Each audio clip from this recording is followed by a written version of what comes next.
What's up, YouTube? And Spotify, Google Podcasts, Apple Podcasts, and anywhere else you get your podcasts. Hello, everybody. Welcome to the Prestige Reef Dork Show. Hello, special hello to people listening on the podcast. I am Alex, aka Reef Dork, and with me, as always, is Ryan from the UK's #1 coral selling website, the best website in the world, prestigereef.co.uk. It gets more and more exaggerated every time. Never mind Wikipedia. Never mind Amazon. Yeah. I'm good, thank you. How are you? I'm all right. Yes, I am all right. Good. Have we got an update of your hand for this before we get started? Well, so I'll do the best thing. My favourite thing to do is show people the colour. It's still a funny colour. Closer to the camera. Yeah, so it's still like it's funny because that's bruising, but it doesn't hurt. But I have to keep my hand like up like this all day long because apparently the blood will drain away, then it'll go. But it looks like it's about to fall off. I know it does, but it's not tender. It's like it's like a bruise. If you touch a bruise, it hurts. This doesn't. Yeah. It's just annoying. It's gone numb. It's basically dead. You can feel it, but it do look like a zombie. But this is fine. This is getting better now. But my right thumb is better. It's still not perfect, but it's much better than it was. And as soon as this is, because this is the key thing, like I can live. This arm is no use to anyone. No use to man or beast. Yeah. But as soon as I've got this hand back and this thumb, I can start doing things like setting on my auto water changer, and it's close now. So I can do stuff with one hand. It's just that having no hands that's the tough part. But I'm almost there. I think. Give me another week, maybe 2 weeks. I'm there. So well, I'm looking forward to seeing the update with the tank behind you, because at the moment our tanks are going at the same pace. Yeah, that is one neglected ass tank. It's got sand in it. It's got salt water. So I've got I'm going to replace that sand. I just don't like it. Yeah. I've got the sand to replace it, but just the prospect of washing the sand, rinsing it through, running it through a magnet, scooping all of that out, putting the new stuff in just with one arm. It's just like, ugh. So will you run it through a magnet? Yeah, any dry sand. Yeah, I run through a magnet before I put it in. So first time I did that, I was just like, well, let's see what happens. Yeah, not really expecting anything, and I got a load of ferrous metal coming out. So ferrous metal is anything that's magnetic basically, and that will rust. And it wasn't like half a ton. It wasn't like a kilogram of the stuff, but there were a few chunks of it. And to be fair, I don't know if it was so small that would it actually make a difference if it rusted, or would it just release some iron that the corals would uptake? I don't know, but it just, when you see that, you're like, I don't want that in my tank. It's not going to do my tank any favors. Yeah. And if I'm going to add iron, I'll dose it myself rather than put in some random amount with zinc or whatever else it's got in it. So So I always do that now, and get rid of it. So. There's a top tip for people that are starting, because I wouldn't really have thought of that. I have seen other people use different, very specific brands of salt. I'm not of sand who've said there's an issue with it, but not just any sand. Well, that's why I started doing it, because I bought some cheap sand. Yeah, and I was like, well, if it's cheap sand, it's probably cheap for a reason. Yeah. But I now do that. I with my main tank, when I set it up about 5-6 years ago, I bought ATI sand, which is not cheap. Yeah, but I did the same with that. There's actually no metal in that whatsoever, but it's worth it, I think, because you might get unlucky. The small amount that I had might have been a lucky one. There might be another bag where you get an absolute ton of it. I know what you mean, and that's the sort of thing that you'd have if that caused you problems. Yeah, you would have no idea, and you could ask whoever you want. No one would say, oh, I wonder if you had metal in your sand. So no, and usually if on an ICP test it came back, I'd be telling people to check their equipment for anything going rust. I wouldn't be telling people to check their sand. You need to check your power heads, check your return pump, all that. Yeah, like, there's no way there's just. And how do you check your sand? What do you put all the rocks out and drag a magnet through it to disturb the sand bed? It's not. No, I know. Yeah, it's true. So that's but the prospect of doing all that just puts me off with that tank. It's a shame, because I really, really want to get cracking on it for a number of reasons. I've got my other tank in the corner. This isn't a big room, and I want to get rid of that tank now. It's just sat there, and because it's out of the way, it's in the corner facing the wall, so I can only see one panel. Yeah, it's out of sight, out of mind. It's still doing okay, but I've not done a water change for a month, and it's just like if I leave it much longer, it's going to start to go to pot. Go downhill, yeah. Yeah, so I do need to crack on, but just maybe if my thumb is still, let me see if I can snap my fingers. Ooh, just about. Still not quite right. In a week or so's time, if my thumb's good, I'll crack on with that. Every time you do that, it reminds me of Thanos with his glove. You haven't watched? You haven't watched the Marvel movies, have you? Some of them, but you haven't seen the Avenger movies. So you're like the one person in the world that doesn't understand what the Thanos snap is. No, what is it? Well, I'm not sure if I can tell people because it's a spoiler, but I'm not. Spoiler alert! I'm not sure I'm that worried. So yeah, turn it off. It's he like basically deletes half of everything in the universe. Oh, I see. Yeah. I mean, I am pretty powerful, so yeah. But you're more of Lex Luthor, really, aren't you? So this is very true. Yeah. So, although your hand is starting to get a bit more Thanos-like, the more purple it gets. There you go. Purple as well. But yeah, so getting better. Christ, we finally found a film Ryan has watched. Yeah, that's very true. Someone's put Alex has a video on that. Alex has a video on that on the channel if people want to see what can come out. Oh yeah, I have. Yeah. I've talked about sand a couple of times. I couldn't tell you what video it's on. Yeah. But there were maybe it was like top 10 tips or I can't remember. Anyway, whatever. But yeah, you don't watch many films, so no, found one. Yeah, and that's a film that you've watched and I haven't. True. I don't watch films that much nowadays. Like nowadays, I sound like an old man. I used to watch a lot more films. I don't watch them so much. Like I've not watched Oppenheimer. No, I want to go see that. You're too busy watching Love Island, aren't you? Yeah, it's finished now though. So is it? My life is over basically. Actually, and you're more of a Barbie kind of person than an Oppenheimer, aren't you? I'm a Barbie girl. Yeah, love it. No, Barbie doesn't appeal to me, but it does. I think it's not like just a girls' film though, which is what you're suggesting. Is it? I don't know. I haven't seen it. I think it's just a good film from the looks of it, but it just doesn't really appeal to me. Oppenheimer, I don't know. I want to see that. I like the idea of it, but when I've seen the trailer, Cillian Murphy just looks worried all the time, and it's like, oh mate, show us a different face. Well, anyway. It's a true story. I think this is very true. And Cillian Murphy was brilliant in what's it called? Peaky Blinders. Have you seen Peaky Blinders? No. More fish chat after this. Peaky Blinders is absolutely amazing. We got no news today, have we? So we're just filling in the gap. Nothing to talk about. It's just 2 hours of Netflix, basically. Peaky Blinders is just so good. The last series was a bit rubbish, but it's brilliant. Fish. How have you been? What have you been up to for the last week or so? Not a lot. I had a lot of sales, so I've worked harder this week than I have for a long time, if I'm honest. Oh really? That is true. So I've been busy packing corals. I haven't had anything new in. I will probably get new stuff in next week. The tank is still exactly the same. I'm sure you remember last time I said there's a slight cyano outbreak. And I was just interested to see what would happen. So I basically just left it. When I say interested to see, I mean too lazy to try and start dealing with it. And now pretending it's an experiment. So I pretty much just left it. It's getting better on its own, which I find really interesting. Because in this situation, normally some people will go, right, throw this in, do this. And sometimes it makes it worse. Whereas I'm literally just leaving it just to see what happens. Do you know what? So that's someone did either a talk or an article or something called "The Right Kind of Lazy." Yeah, and that is so. I'm quite a lazy person generally, but I implement the right kind of lazy because there are times like that when I think I'm just going to leave it, and the real reason is because I can't be asked to deal with it. But also, I do think to myself, well, actually, let's see if it just fixes it, and if I can just do some other gentle stuff. So that's kind of, and you can't just leave everything. And like this will work for you because you've got a bit of knowledge and you know how to look after a tank. But I think that's kind of the right kind of, because if you do try to fix it and you're like, right, okay, let's change 10 things now immediately. Yeah. You're probably going to upset the balance anyway. And if you change 10 things and it works, you don't know which of those 10 things fixed it. So slowly is a good way, especially if there's no time pressure on you. The other thing is, I think because I don't fear it, which could be famous last words.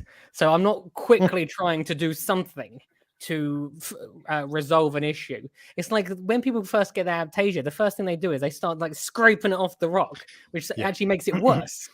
but if they're not sure what they're doing with it, so sometimes it's better just to do nothing.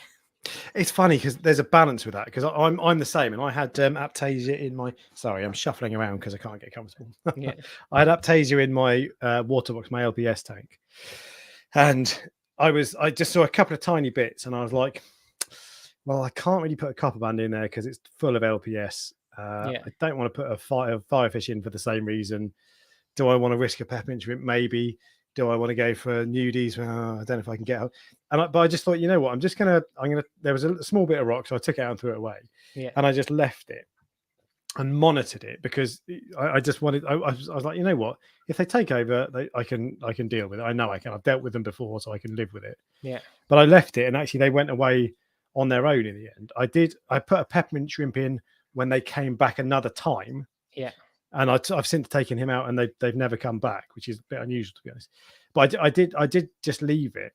Yeah. But there's a balance though, because the best time to deal with a problem is when you've got one Aptasia.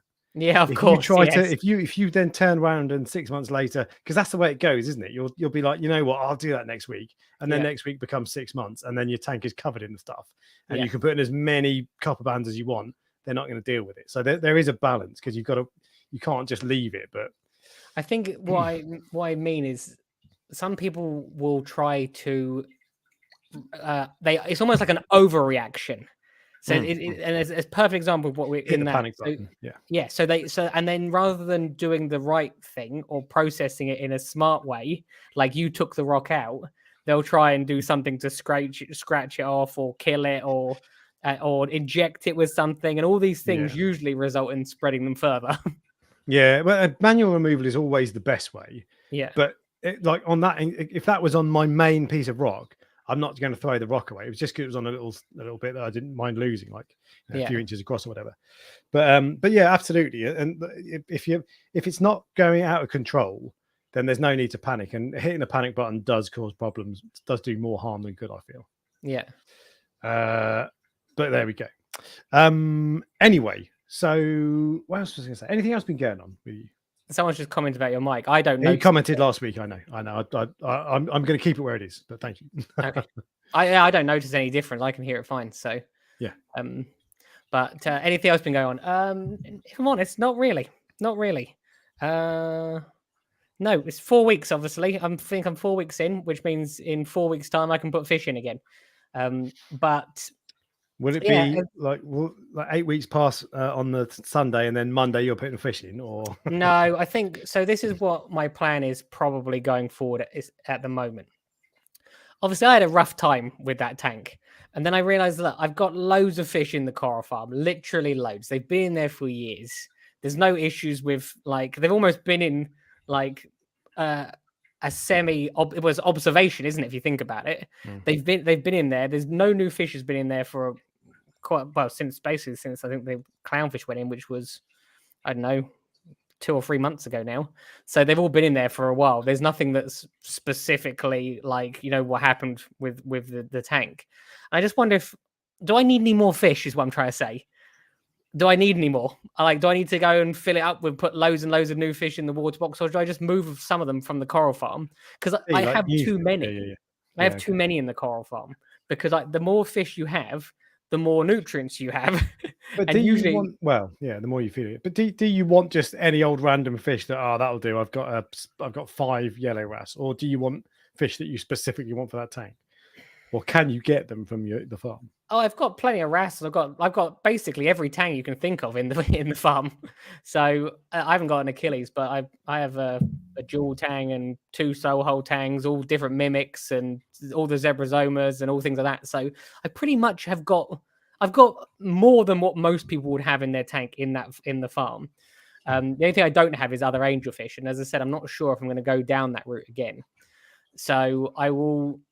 Look, I got burnt.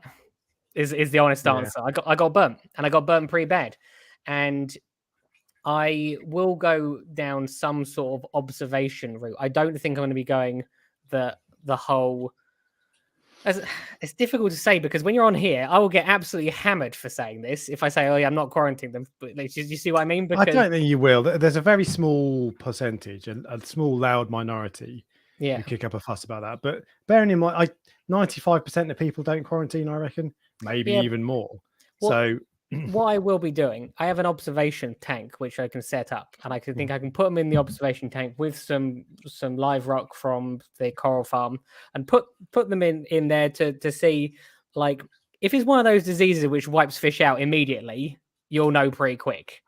So because those are the ones that you fear. I don't fear white spot. White spot is most fish just process it on its own. It's it's velvet and brook, which are the they're the two that you want to sort of seriously avoid.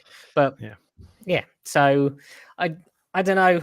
Said this is one of those things where any normal person would just put another fish in, but I feel obliged, if you see what I mean, to go down a different route. And look, to some extent, it'll be good for me as well. Hopefully. And when you say you're going to be doing observation, do you mean you'll set up a tank to observe them, or you'll put them in like a separate system in the farm? No, so I have another tank already. I have that's separate to all your other water. It's actually the auto top up for the water box is like the size of a proper small tank. It's huge, and because obviously the auto top up is now outside, I've just got an empty tank, so I can use that as and I just need to put a filter in it, which I've got one already, and a heater, and that's it. Happy days. Yeah. So, but I don't know. I might actually put the king eye in first. Oops. No, you won't. Actually, it's what's interesting, and I will say this to anyone that is desperate to get a fancy fish. Yeah, once you've got it, it's the same as every other fish you own. You see it every day, and you don't. It doesn't have that special feeling anymore. And exactly the same thing happened to me with the gem tang. When you see it every day for 2 years, it's just the same as any other fish. And I know Jamie was the same. He said, "I don't get it anymore. I don't get the." Is that a fancy fish or an expensive fish? Don't know. See, I'll be honest with you. The fish I loved the most was actually the blue face. That's not a particularly fancy fish. It's not even a particularly expensive fish in relative speaking. But yeah, so if you said to me which I prefer, the blue eye or the king eye, the blue face or the king eye, I actually preferred the blue face. It's got an interesting character to it. Okay, because the reason I ask if it's fancy or expensive is because you talk about fancy fish and you get bored of them. In my tank, I might as well only have a copper band. It's the only fish I ever look at. It's the fish. If you jot down, if you tracked my eyes, and wrote down the amount of time, I spend like 90% of my time looking at the copper band. That's to see if it's still alive. Yeah, but just because he's cool. The three fish I look at the most, 4 fish actually, are the copper band, the variegated rabbitfish, 2-barred rabbitfish, they're called, which is awesome. He's actually number 2 on the list. The regal angel, and then the scarlet hawkfish. Everything else, like I'm just like, oh yeah, that's cool fish. But those 4 in particular, they're just so cool. They just draw my eye. They're just wicked. It's hard for me to say what fish I look at the most, because obviously there's so many. There's like 100 in there, and they're all in different tanks in different heights and everything. There's one copper band which I not like, but I give extra special attention to compared to the others, because for some reason, if you stop feeding it mastic every day, it gets thinner. Whereas the other ones some don't even eat mastic. So not sure why. Is it like celery? It's like calorie negative. It must be, because for whatever reason, that one that one gets thinner. What else is there that I sort of that catch my eye? I always keep an eye on. I've got a massive Soho tang, which is literally like a foot long. That came from someone else's tank, which I quite like. But no, I'm not really sure, if I'm honest. I'm not. Oh, actually, I have a clown. Remember, I told you that clownfish that bites me. I'm not even joking. I actually have a like a riot shield. It's like a little see-through piece of plastic that when I put the mastic in, I put the plastic in front of my hand and then stick the mastic to the glass. You can get like a practical joke fake hand. Maybe you should put that in one end and then put your real hand in the other. I'm telling you, this thing is vicious. And Joe's funny. So I have a camera in there, and for some reason it didn't catch. It was recording, but it didn't catch this specific bit. I was getting corals out to send to people. I put my hand in. If you put your arm in, it doesn't bite you because it's too much. It's too big. Yeah, okay. As I was pulling my hand out, I'd forgotten about it. It bit me, and then I kid you not, I literally shouted at it. What did you It's say? just like, and I wish No, bad fish. No, it was I literally said, "Stop effing biting me." And I Did it? like, you know, when you know one of those things where you like lose it, where it's like, "Stop effing biting me," Yeah. and I in the moment I now realize it was completely stupid because the fish didn't like respond to it. But I wish it had caught it on camera. I don't know why it didn't, but for whatever reason it didn't catch it. Imagine if it worked and the fish said something back. Yeah. Well, if I caught it on camera, I would literally have put it on. I'd have put it on Instagram for everyone to see. Yeah. Okay. So this is how This is your angry I camera in get. your farm, not a camera in the tank, right? No, it's a camera in the farm. Yeah. Okay. As I said, it was filming, and you can see me working in the tank, and then for some reason it just doesn't catch the very, very end of that section. I don't know why. Glitch. Yeah, but yeah, I was really angry, and I'm actually thinking that I need to move it somewhere else where I put my hands in the tank less, because that one is now vicious. It makes you bleed now. Oh, really? Yeah. Wait, is this a tomato or a maroon or something? What was it? No, it's it's the clown I've had for years and years and years. Yes, it's a black ice one, I think. Just a Nemo, basically. It's the one that never bit me ever until I put the male maroon clown with it, and now it's become like the most vicious fish I've got. Got to show off to his her boyfriend. They don't seem to, she doesn't kill it, or she doesn't fight it or chase it ever, but they never see what happens when they go to bed. The lights go. Yeah, they never spend any time together. But okay. Well, savage fish chewing on Ryan's hand. Yeah, that's about as exciting as it gets for my week. I'm actually going to keep. I've decided I'm going to keep my clownfish for when I do move them over to the K tank. Yeah, I was going to move them on because they do the same to me. They keep nibbling at me. Yeah, and I was thinking, it had crossed my mind that they were the reason that because I had a couple of other fish die. Yeah, and I was like, oh, maybe they just bully them when I don't see them, because clowns can do that, especially in a small tank like that. But then I found one of my gobies on the carpet behind the cabinet. So I was like, and that doesn't mean that the clownfish weren't bothering it, but the more likely explanation is it was just like, yeah, it just jumped. Like, I don't want to be in this rock pool. I want to be in the next rock pool. Yeah. Oh shit, it's a carpet. Yeah. But is that why they jump? I bet that isn't why they jump. I bet they just jump because they're idiots. I don't know. I don't know. I don't think they're actively trying to get to a different place. They must be. That must be. Yeah, that must be what they're doing. Is it? Yeah. I always just thought they just hit the glass and then jump out. Why would they do that? Because momentum. Okay. Yeah, I don't know. To be fair, I've never asked a fish. I don't talk to my fish like you do. But, that's just what I've assumed. I talk to the ones I hate. And Kane Chan says, we haven't seen your main tank in ages. It feels like, yeah. Do you know what? It's funny because I one of the reasons I changed lights the most recent time was because I didn't like the way my last lighting setup looked on camera. Now it looks really good on camera. Yeah. But I've just not really taken that much. I've not taken many photos of it lately, and I'm not taking many videos of it. And for quite a while, to be fair, I'm going to do a video of an update of the sump, because someone asked the other day, what's the sump doing?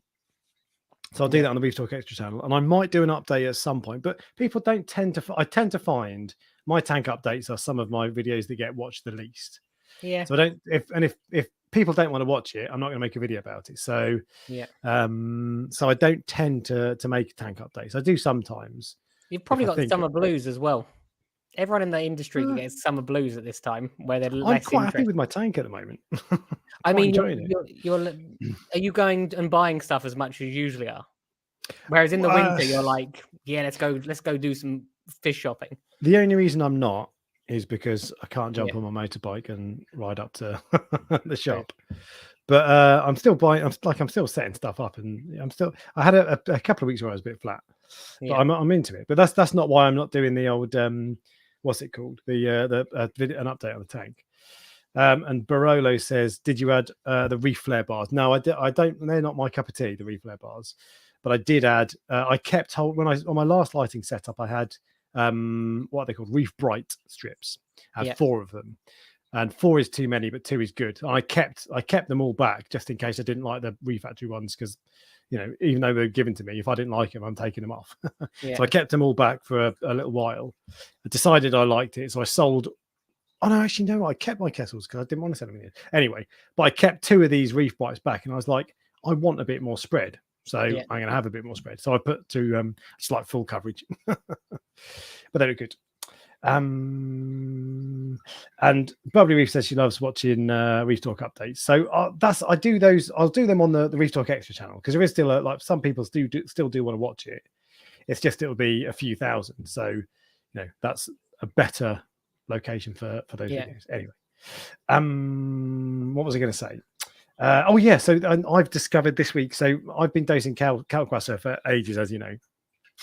Or for ages, for I don't know, a year and a half, 2 years, something like that. And it's just got to the point on 2 of my tanks. I've not tested the Fluval Evo, but 2 of the tanks that my magnesium has started dropping. So it's always been okay, and when I say okay, I mean like high 1100s. Yeah. But it's now dipped below 1100 on both tanks. So I've started dosing magnesium separately. When you say okay, that's not okay. What? High 1100s. 1200. It was about 1180, 1200. Do you think that's too low? Yeah, 1350, 400, even up to like 1500. Probably borderline, to be fair. But now it's down to 1080. Yeah. And it's like, okay, fine. Yeah, it's too low. Yeah, so I've started dosing magnesium. I'm using the Red Sea stuff. You use magnesium hexahydrate. Yeah. From like bulk, whatever.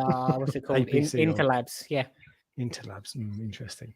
Yeah, but you use hardly any magnesium. It's like, I think in 3 years, I've never filled up the magnesium barrel. Oh, really? Never, not once. Well, the calcium and alkalinity I have to do pretty frequently, but the magnesium one I've never done in 3 years.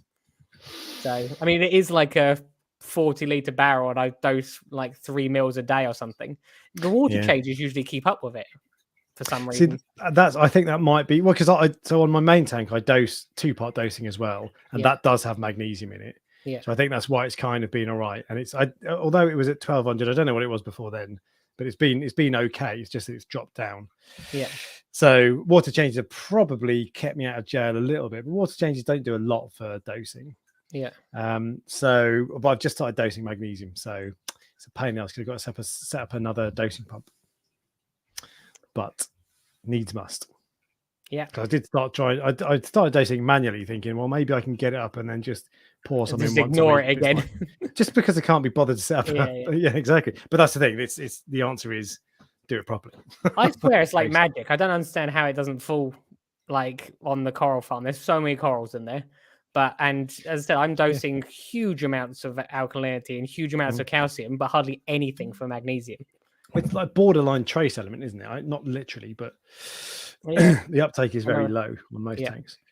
But anyway, it's so my Calquasser has finally succumbed to the need to dose magnesium. And actually on my second tank, I haven't set up magnesium yet, and I need to do that because currently I'm just pouring some in every time I walk past the tank. Yeah, that is not a reliable method. No, that's true. I was thinking about this earlier, where it's one of those things where you go, I'm going to do this every day, and you do it for like the first day or the first 2 days, and then on the third day you just forget. Yeah, and then the next day you remember, and you're like, oh, well, I can't be bothered now. So it's all coming out, isn't it? But this is stuff. This is what everyone does. It's just but the stupid thing. So on the main tank, I've done it now. I've set up the dosing pump, but I don't have a spare dosing pump now for my second tank. Yeah. So I've got to buy a dosing pump, which is like it's £100. So it's not the end of the world, but it's enough to be like, oh god. Is your electricity bill starting to get expensive yet? Because you've got quite a few tanks now. It's been expensive for a little while. I did a video about running costs, and I can't remember what the costs were, but it was quite expensive. It was £100 a month. I can't remember. I really can't remember at all. But it was it's a lot. But my electricity costs have started going down. Yeah, mine did too, significantly. I think they were just overcharging me, if I'm honest. Yeah, bastards. But like the cost of electricity is coming down very slowly, I think. Yeah. But yeah, a lot slower than it went up. Yeah, exactly. They don't mind making a bit more profit. They do mind making less profit. Yeah. But there we go. So that's my only real news is I've started dosing magnesium for the first time for a long time. There you go. Apart from the fact thrilling news on the Precious Reef Dork. That's calcium. That's Calquasa update. I almost feel like I should do something this week so that I have an update for the weekend for next week. Tinker with your tank. Actually, the other thing I saw was there were 2 videos I watched this week that were worldwide corals and tidal gardens. I think the tidal gardens one was on BRS. Yeah. BRS have done a few videos recently. I don't know if you've seen them with Than talking to Ryan. Seen them? I think I might have seen one of them. They're really good. And I noticed that because you always say I copy all of the coral farms. So I would never. Radions. Oh, I copy. Yes, true. Yes. Yeah. They always use radions. I use radions. They set their temperature at 25 degrees. I set my temperature at 25 degrees. Yeah. Do you know what I noticed this week? What? Worldwide Corals and Tidal Gardens, the 2 best coral selling websites in the world. Yeah. Use Calquasa. Well, yeah. I don't. What do you want me to say? I want you to say I'm going to start using Calquasa. Yeah, I know what you mean. I know what you mean. It'd be interesting to see how much I would need for such big systems, and if it would be easier than doing the dosing. It wouldn't replace it. You still have to dose as well. Yeah. And I found when I started dosing Calquasa on my main tank, there's a foot pack full of corals like your tanks are. Yeah. That my 2-pot dosing went up. So instead of using less, pH, yeah, exactly. Yeah. Which I didn't. It doesn't really matter. Like I wasn't doing it to save money on dosing supplements, but I was slightly surprised. But that's obviously a good thing. Yeah. But yeah, it's something I should probably. As I said, I have too much growth often. Especially in the SPS tank. It's just out like. I think it was actually Than, I think, who originally said that growing corals. This is going to sound not good for people who struggle, but growing corals is the easy bit. Yeah, setting him's hard. And I actually, and obviously LPS grows slower than SPS, but generally it doesn't. I don't know with calc, really. Yeah, it might be worth trying it on one system.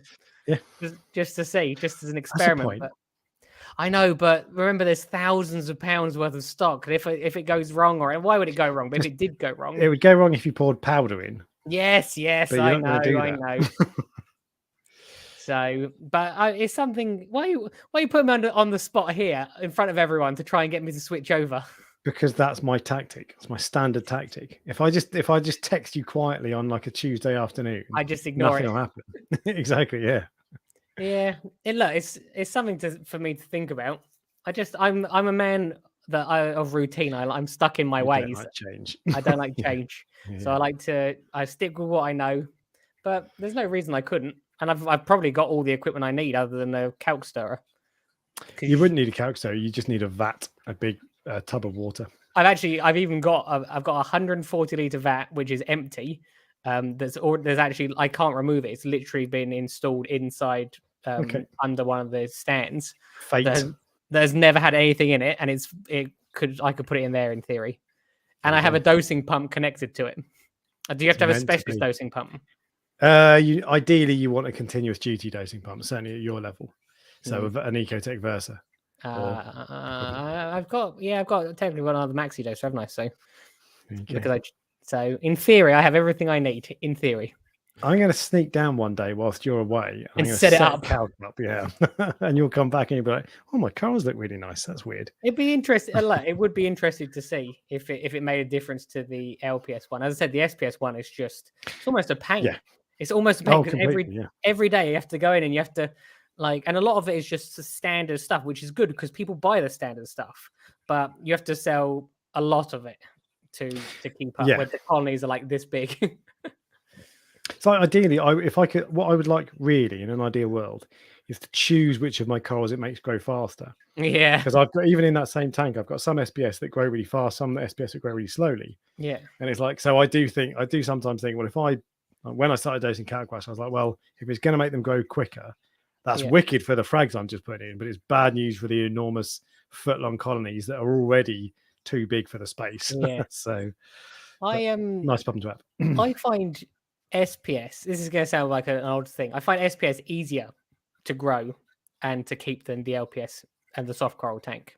100%. As in because LPS grows slowly, do you mean? Or I'm not sure what it is. Basically, obviously, I've kept SPS for years and years now, so I'm like well dialed in with that. Whereas with the mushrooms, you put mushrooms in sometimes and they'll float away. They're not happy in that position for whatever reason. I'm like, well, what? How can I keep all these other corals, but the corals that people are happy with, like just a normal standard green mushroom, is shrinking up? And well, a mushroom's not a coral, actually. Well, yes. But you see what I mean? Yeah. So it's just proof that everyone, no one is perfect, and no one finds absolutely everything easy. Yeah. No, there's plenty of corals that probably won't survive. In fact, I know there's corals that don't like your tanks. And I've got 2 bloody tenuous frags that are they're almost dead. They might as well be It's dead. not even that. It's like sometimes you put torch corals in, they change color, or your acans don't open, or bastards, so. I would love to know what it is specifically. I can only assume it's to do with the nutrients are too low, but I can't work out why. The LPS is fine. You put but and zoas grow mushrooms, not that happy. Don't get it. I had mushrooms in my first ever tank, but I didn't like them, and since then I've never had them. So I have no knowledge about mushrooms at all. Yeah. See, I try mushrooms is one of the things that people want, and there's some mushrooms that do really well, like the Superman mushrooms and some passion fruit mushrooms, things like that. But just some other ones just don't for some reason, and I'm not sure why. And it's frustrating because I don't want to. I'm not trying to like sell really, really high end, super like fancy 700 pound a head torch corals. Yeah. The majority of my sales are things that like digitata and hystrix and just the basic stuff, because that's what the majority of people want. There's no point in me. I can sell 100 times the amount of hystrix as I can for one 750 pound ultra super amazing like Googleplex torch coral. I just add an extra word there, just to make it fancy. Yeah. Okay. I mean, yeah. Fair enough. I think you don't count. Yes. Yeah. We're back to that. Yeah. And Havo77 says, "What calc are we using, Reef Dork?" And Reef Dork says, APC is a website in the UK called apcpure.com. They just sell bulk chemicals basically.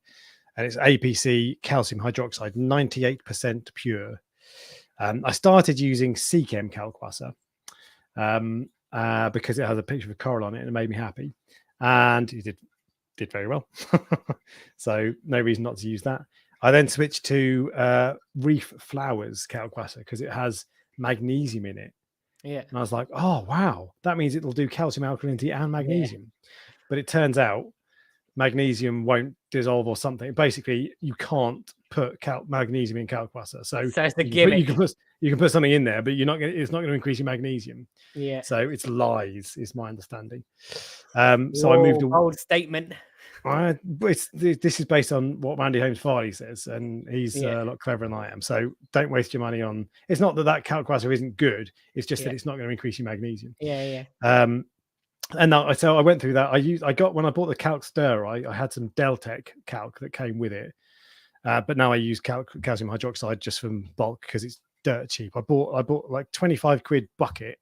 I don't know, 30 years ago, and I've used 10% of it. So it's just, it really is very cheap then. It's ridiculously cheap.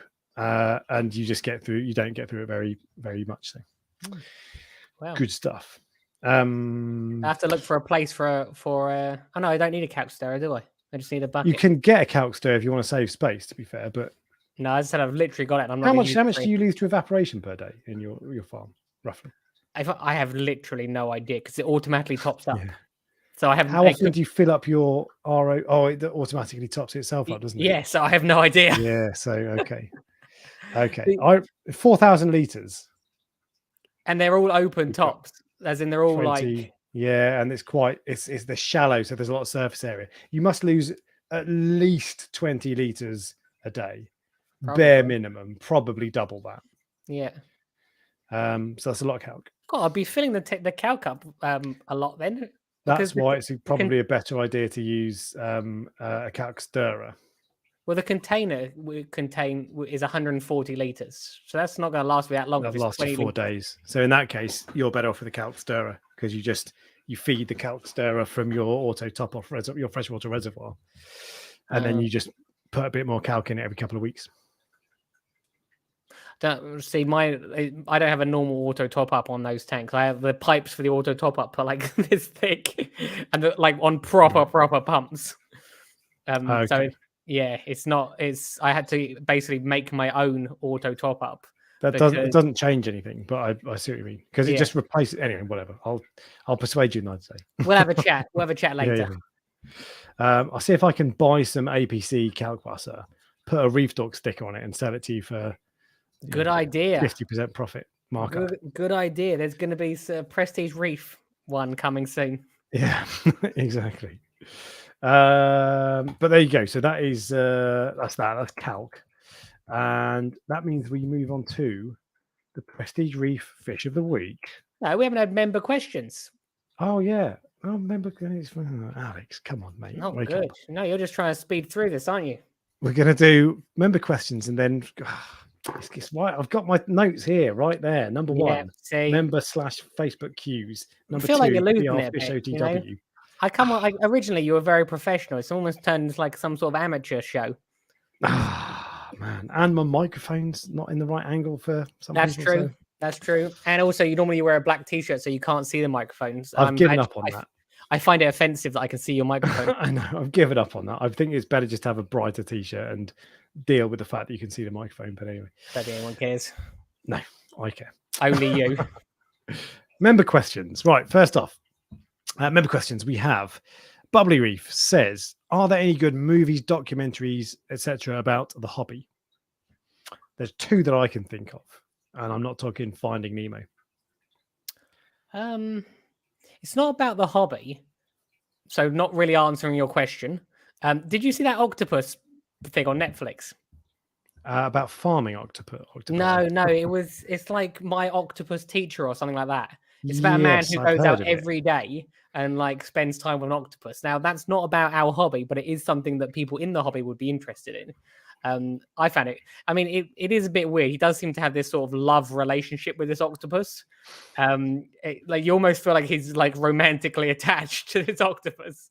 How many octopus do you have in your reef tank? I have none. I have none. Oh, yeah, me neither. That's weird. But that doesn't mean you can't have one in there. Well, you can have that and nothing else. Yeah, true. True. Okay. With coral, but I'm just telling you that's something that if you like creatures of the sea. Yeah, it's something that's interesting. There's that puff one, which again is okay, just average. I found it. It's worth watch. It's worth a watch because there's not much. There's slim pickings, but Puff. What was it called? Puff. It's on Netflix and it's called Puff something. Yeah. So if you search PUFF, isn't it Puff the Pufferfish? It was designed for kids. Magical Journey, or that's a problem. It's designed for kids, but it's still there's still like images of corals and stuff, and there's a little pufferfish that's quite cool. So yeah. And the other thing is Chasing Coral. Have you seen Chasing Coral? Yes. Also David Attenborough's done loads of those sorts of underwater ones, but I have seen Chasing Coral, but I don't really remember any of it. So it was about mapping, predicting and mapping coral bleaching events, mass coral bleaching events. It was quite. That was quite good. It's a little bit like, oh god, corals are dying, but that was good. That was interesting. Basically, if you want to watch something on the hobby, it really is the YouTube channels are the ones that are, and especially like the professional YouTube channels, like Reef Dork. Exactly. Yeah. That's exactly what I was talking about. Yeah. No, like people like. Some people have started to do including yourself, not me, but like very well professionally edited like shop tours or like tours of facilities where they're breeding fish. It's World by Corals mainly is the ones that are doing it. Yeah. They've done those lately. Yeah, BRS always. Yeah. Yeah. But yeah, those are the places. The only other one is Tanked, and that's not on anymore. But you must be able to find it. Did you ever see the one called The Dark Hobby? Oh no, I heard about it, but I didn't ever watch it. It was so funny because it was obviously this like little niche film that no one had heard about. And then for some reason I found out about it. And then I mentioned it in one of my videos, and all of a sudden, like loads of people. I'm sure that made the news, or maybe it was on Ultimate Reef. People talked about it on Ultimate Reef a lot. Yeah. Well, I meant this to watch it. was when before it came out. This was like literally while they were filming it, and they had put out a trailer, and in the trailer, I literally in the video I put about it, I said these people are trying to basically damage our hobby, and in their trailer for freshwater for the saltwater industry, they don't realize that they're putting freshwater fish. So they're putting discus and then saying how they're reef fish in the trailer for this documentary about how bad the industry is. Yeah. So I mentioned that, and then they went and changed the trailer to take out the freshwater fish. But I mean, thousands of people must have pointed that out. No, I'm pretty sure. I'm 99% sure it was me. I'm Changing the world. No, I'm because what happened was I mentioned it, and then within a day, loads of people commented on that trailer from my video, and telling because people were offended that they were saying that we're doing something bad. Yeah, but no What's one it had about? heard. Is it just saying that keeping fish in a box is bad, or? It's a very, very warped view of the hobby. I watched half of it. You can buy it on YouTube, and I thought I know the money's going to them, but I was interested to watch it, and I started watching it, and then you have 2 days to finish watching it on YouTube, and I forgot. Right. So I never finished it, but it really was it was a we're killing like millions of fish and things like that. It's like a shock factor one. Yeah. You ever seen Bycatch? Well, that's what I know. It's yeah. So would I go and watch it again? Yeah, probably. Just to see. It was more to watch it for a laugh really than to actually. Yeah. I went to see how wrong they got it more than how right they got it. Yeah, but in a way that doesn't really matter because there'll be nerds like us who are like, that's a discus actually, it's freshwater. But 99% of people will be like, oh God, that's awful. Yeah. They turned the comments off. As I promise you, it was like the video was posted and it was been there for like 3 months. There was no comments, nothing on it. And then I posted it and then it had like 100 comments the next day. Okay. And that was when they changed it. But I just thought they must hate me because I basically told them they were idiots. Well, they are idiots. And it's called The Dark Hobby. Yeah. So there you go. But no, I've not seen that. But there you go. I think that's about everything. Tanked was the one thing. Tanked was around on TV, or in the UK anyway, when I was getting into the hobby and I was looking for inspiration. And it was always like, it was cool to see. It was just a good show, to be honest. But it was cool to see some saltwater fish. But I wasn't really massively interested. I was like, I want to see corals. And that was the closest I could get to any of it was Tanked. It was a bit too it wasn't real.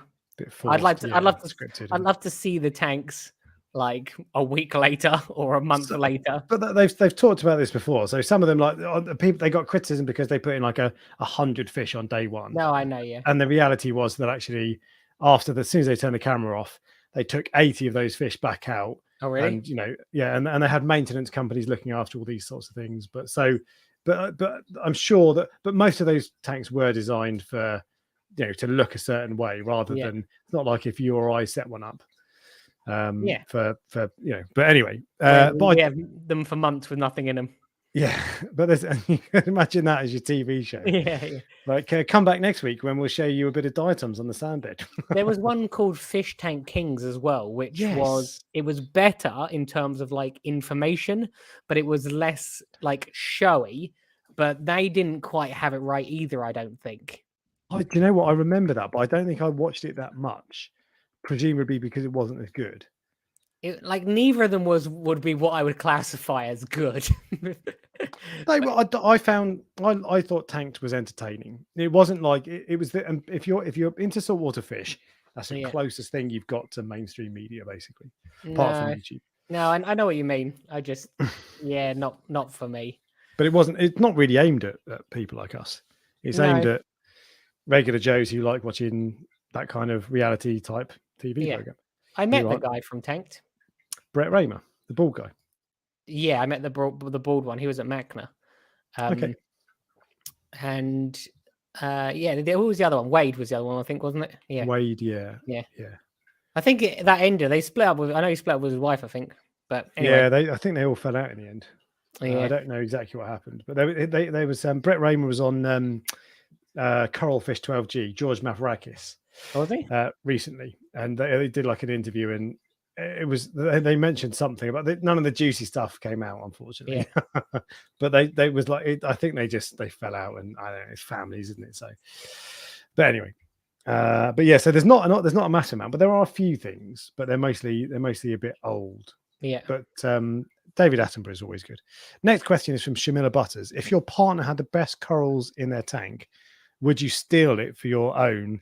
Thinking about doing this when my tank has cycled with a husband to be's tank. So Shamila is worried that her husband's going to nick all her nice fancy acros. Yeah, I would. Yeah, 100%. I wouldn't like sneak down in the night and take the whole thing out. Yeah. But if she had a really nice tenuis that was thriving, yeah, I'd be like, cheers for the frag, love. And then because you fragged it dies. Yeah, exactly. That's not my problem. My frag's all right. You can have another frag back in 5 years' time. Well, I haven't got a partner that's got a tank, and you haven't got one either. So no, it's true. But I think I would. But then it's like, so my missus is on about getting a camera, and she likes the Fujifilm cameras. I have Fujifilm cameras. Yeah. And I'm saying, look, it's a good idea because we can share lenses. Yeah. And because lenses are really expensive, and I've got 4 lenses that for a start, 4 lenses that she can start by like playing around with a few different ones and that sort of stuff. What does she want a camera for? Just having, I know it's in fish related. I was just interested. Photography. Is it? For what? Anything specific? Nothing specific. Just fish photography is what I'm trying to work out. No, not fish photography. No. Just general, like just have a hobby, basically, something to do. She's quite creative. That's her job, basically, to be creative. So that'll suit her. But yeah, so I absolutely would still like if she had some nice corals. Then I'd frag it. I'd frag that. Yeah. Next question, which is from Dragon Hunter, who I've seen in the chat today as well. If you could have one fish and one coral under 200 quid, what would it be and why? One fish and one coral. Yeah. Weirdly, for some reason, a flame angel came into my head, but I'm not even sure why. I quite like a Swiss guard bass. I quite enjoy. They're more, the little. Oh no! I'm thinking of the candy, but yeah. Yeah, well, the Swiss guard is similar, but slightly different. Cheaper. Yeah, I quite like a Swiss guard basslet. I don't know if they're under 200. I think they're about 200. And with regards to coral, I really like the Bernardoporas. I just like that gold one. I just think that's really nice. I got a really nice one. I don't know if it's a Bernard. It might be a Gunny. It looks like a Bernard to me because it's got quite small polyps. But I'll have to send you a photo because it's really nice. I can't remember what it's called, but I got it this weekend. I love Bernards and Gunnies. They're so nice. Yeah, they add a lot to the tank. I think they actually add more to the tank than frog spawns, hammers, and torches. Yeah. I think because they usually have 2 colors for a start. They're like 2 quite vibrant, contrasting colors. Yeah, that's it. God, it's got a bit. Someone's ears were burning. Voice activated wife. And you get most of them have a couple of colors, don't they? Yeah. And you can get because there's such a variety of colors in gunnies. You can get, so I've got like a pink one and a blue one, and they look really good next to each other. And then I've got a red and a green one. They look good next to each other, and all sorts. Yeah. So you'd have just any gunny and I'd probably get the gold one. I really like the gold one. Yeah, I don't know. I'm not sure. Yeah. Someone said has asked if Bernards are easier than gunnies. I personally find them much easier. Oh, do you? Yeah, okay. much easier. They grow so fast as well. In comparison, they're like I think Alveopora are the easiest, then Bernardopora, and then Gonnies. So I find Bernards. I've only been able to keep Bernards and Gonnies recently in the last 12 months. Yeah. Before then, just every time I bought one, they'd die. Yeah. But I always found that Bernards would die quicker than the Gonnies every single time. And the 2 Bernards, I've got one in here that's dying. Probably because the magnesium's bottomed out, and that's a Bernard. So I've always found them more difficult, but I've only really been keeping them for a year. So but yeah, good. They're good. I think. Do you know what? I think in terms of any fish I'd have, actually, the answer is a gold spotted rabbitfish for me. Because there are 2 fish I want at the moment: gold spotted rabbitfish and a green spotted dragonet. Is it the green spotted? The green one. Yeah, the spotted dragonet.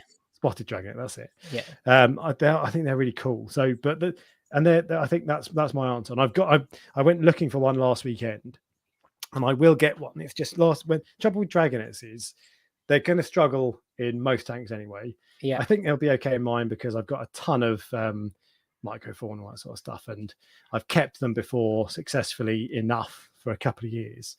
So I think one will be okay, but you've got to get the right specimen of any fish is important. Yeah, dragonets like 10 times as important. So I went around a couple of local fish shops, and they all had them in, but every single one of them had a pinched belly.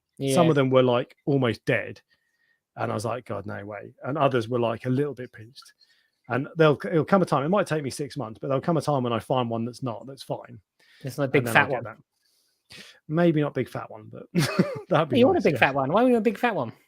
Yeah, just normal. Like you're saying it's very unlikely to get a big fat one. I see exactly. what you mean. Yeah. But a big fat one would be great. Yeah, but so that I think and any coral under 200 quid. I like chalices actually. See, I don't have any interest in fancy coral, so that was quite a difficult question for me. I don't really like the fans. I get them in for people, but I wouldn't have them myself. They don't do it for me. Do you know what? What's interesting? Like, and I know this is something which I say to people, make your own tank. Well, the water box tank, I actually probably would quite enjoy it if I just put a load of really, really common SPS in it, digitators, things like that, but big colonies, like huge ones. Yeah, do it because you never see huge ones. Yeah. And but I know what you would say. You go, oh, common SPF, just SPS, just common stuff.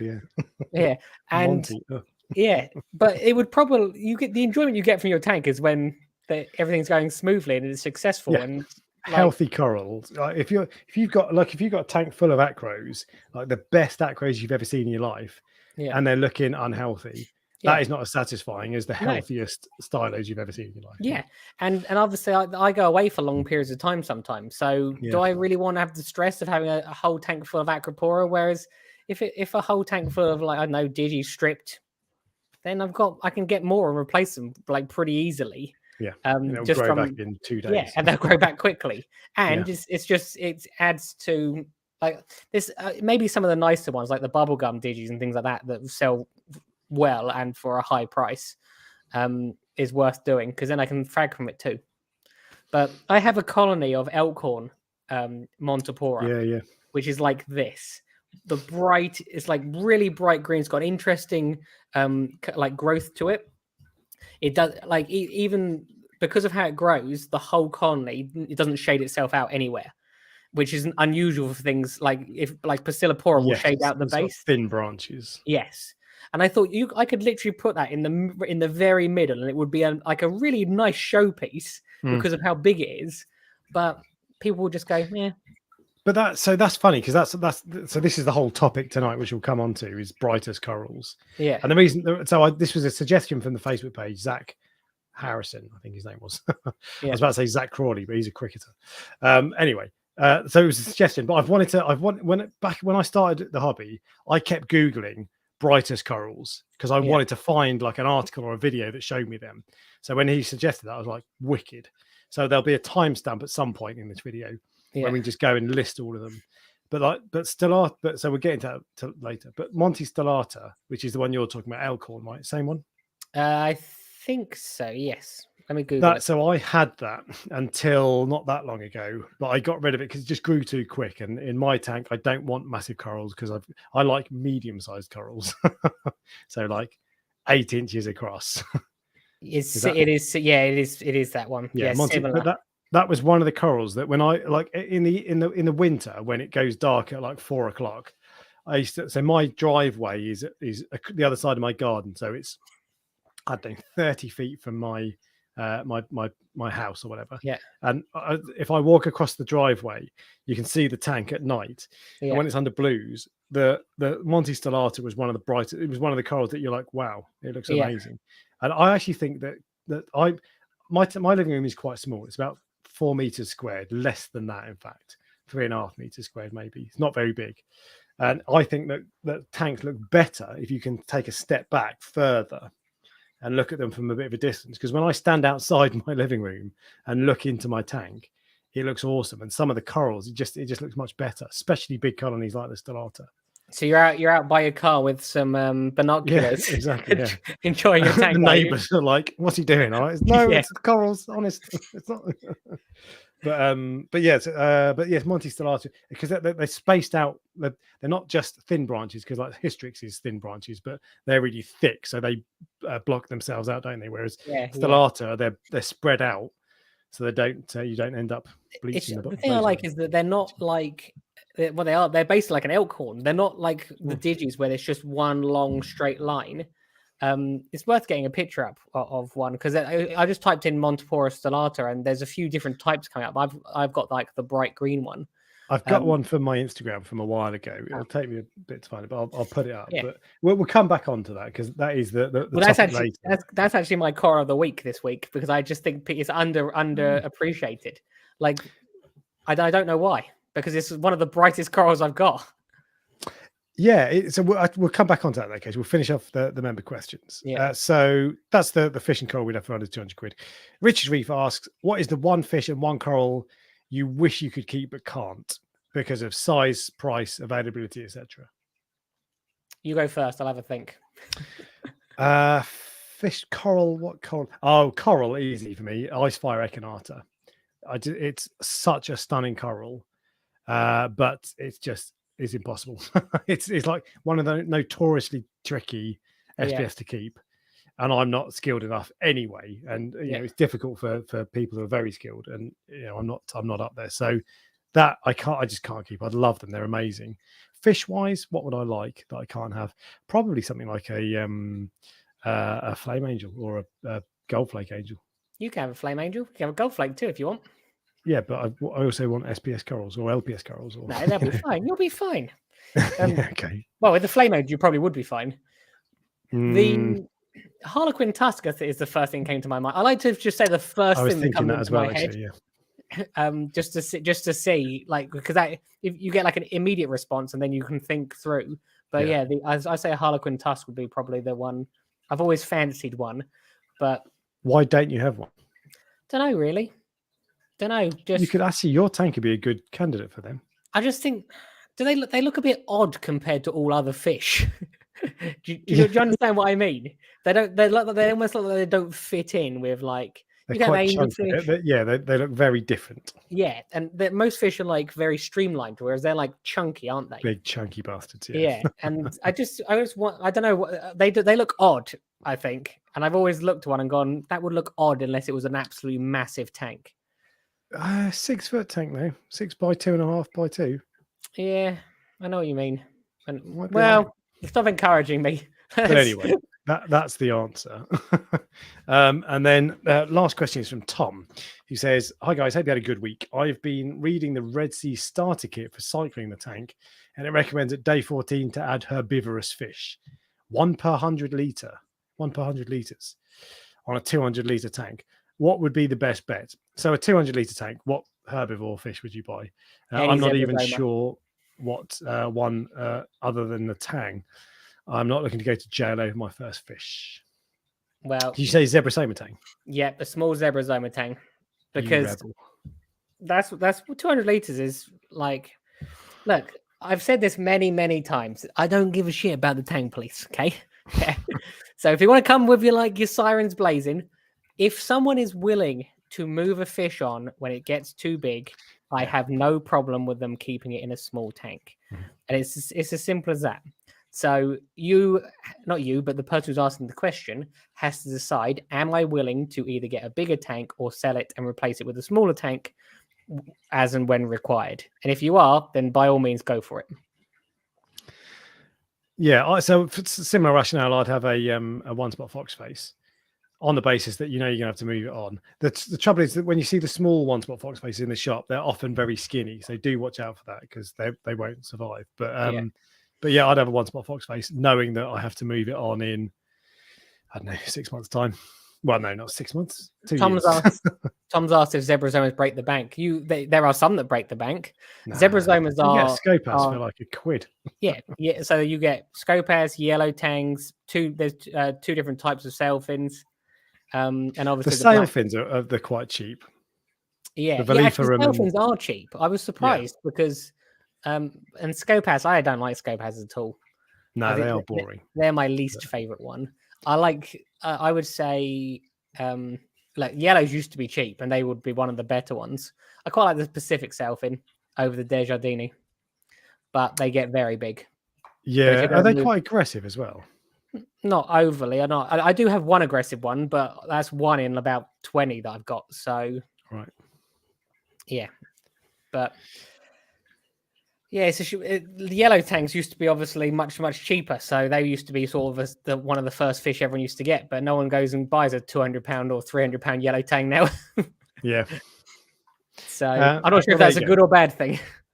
Yeah. Well, there you go. There's the answer to your question, anyway, Tom. And that means we now move on to the Prestige Reef Fish of the Week, which is Ryan.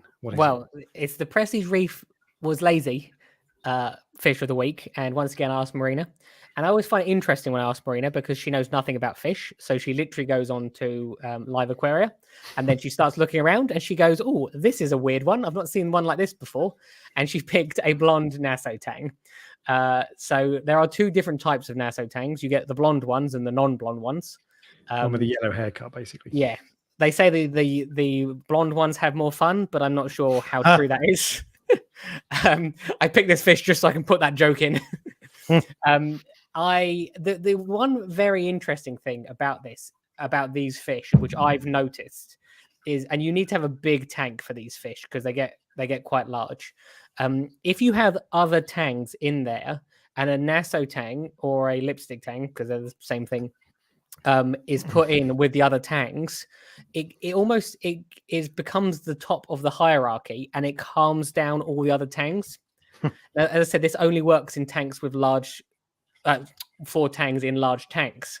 But there is definitely something to it because they're a really peaceful fish. They're not like normal tangs. Now they might be not peaceful if they're the only fish in the tank, but generally speaking, they're much more peaceful than all the other tangs I've ever kept.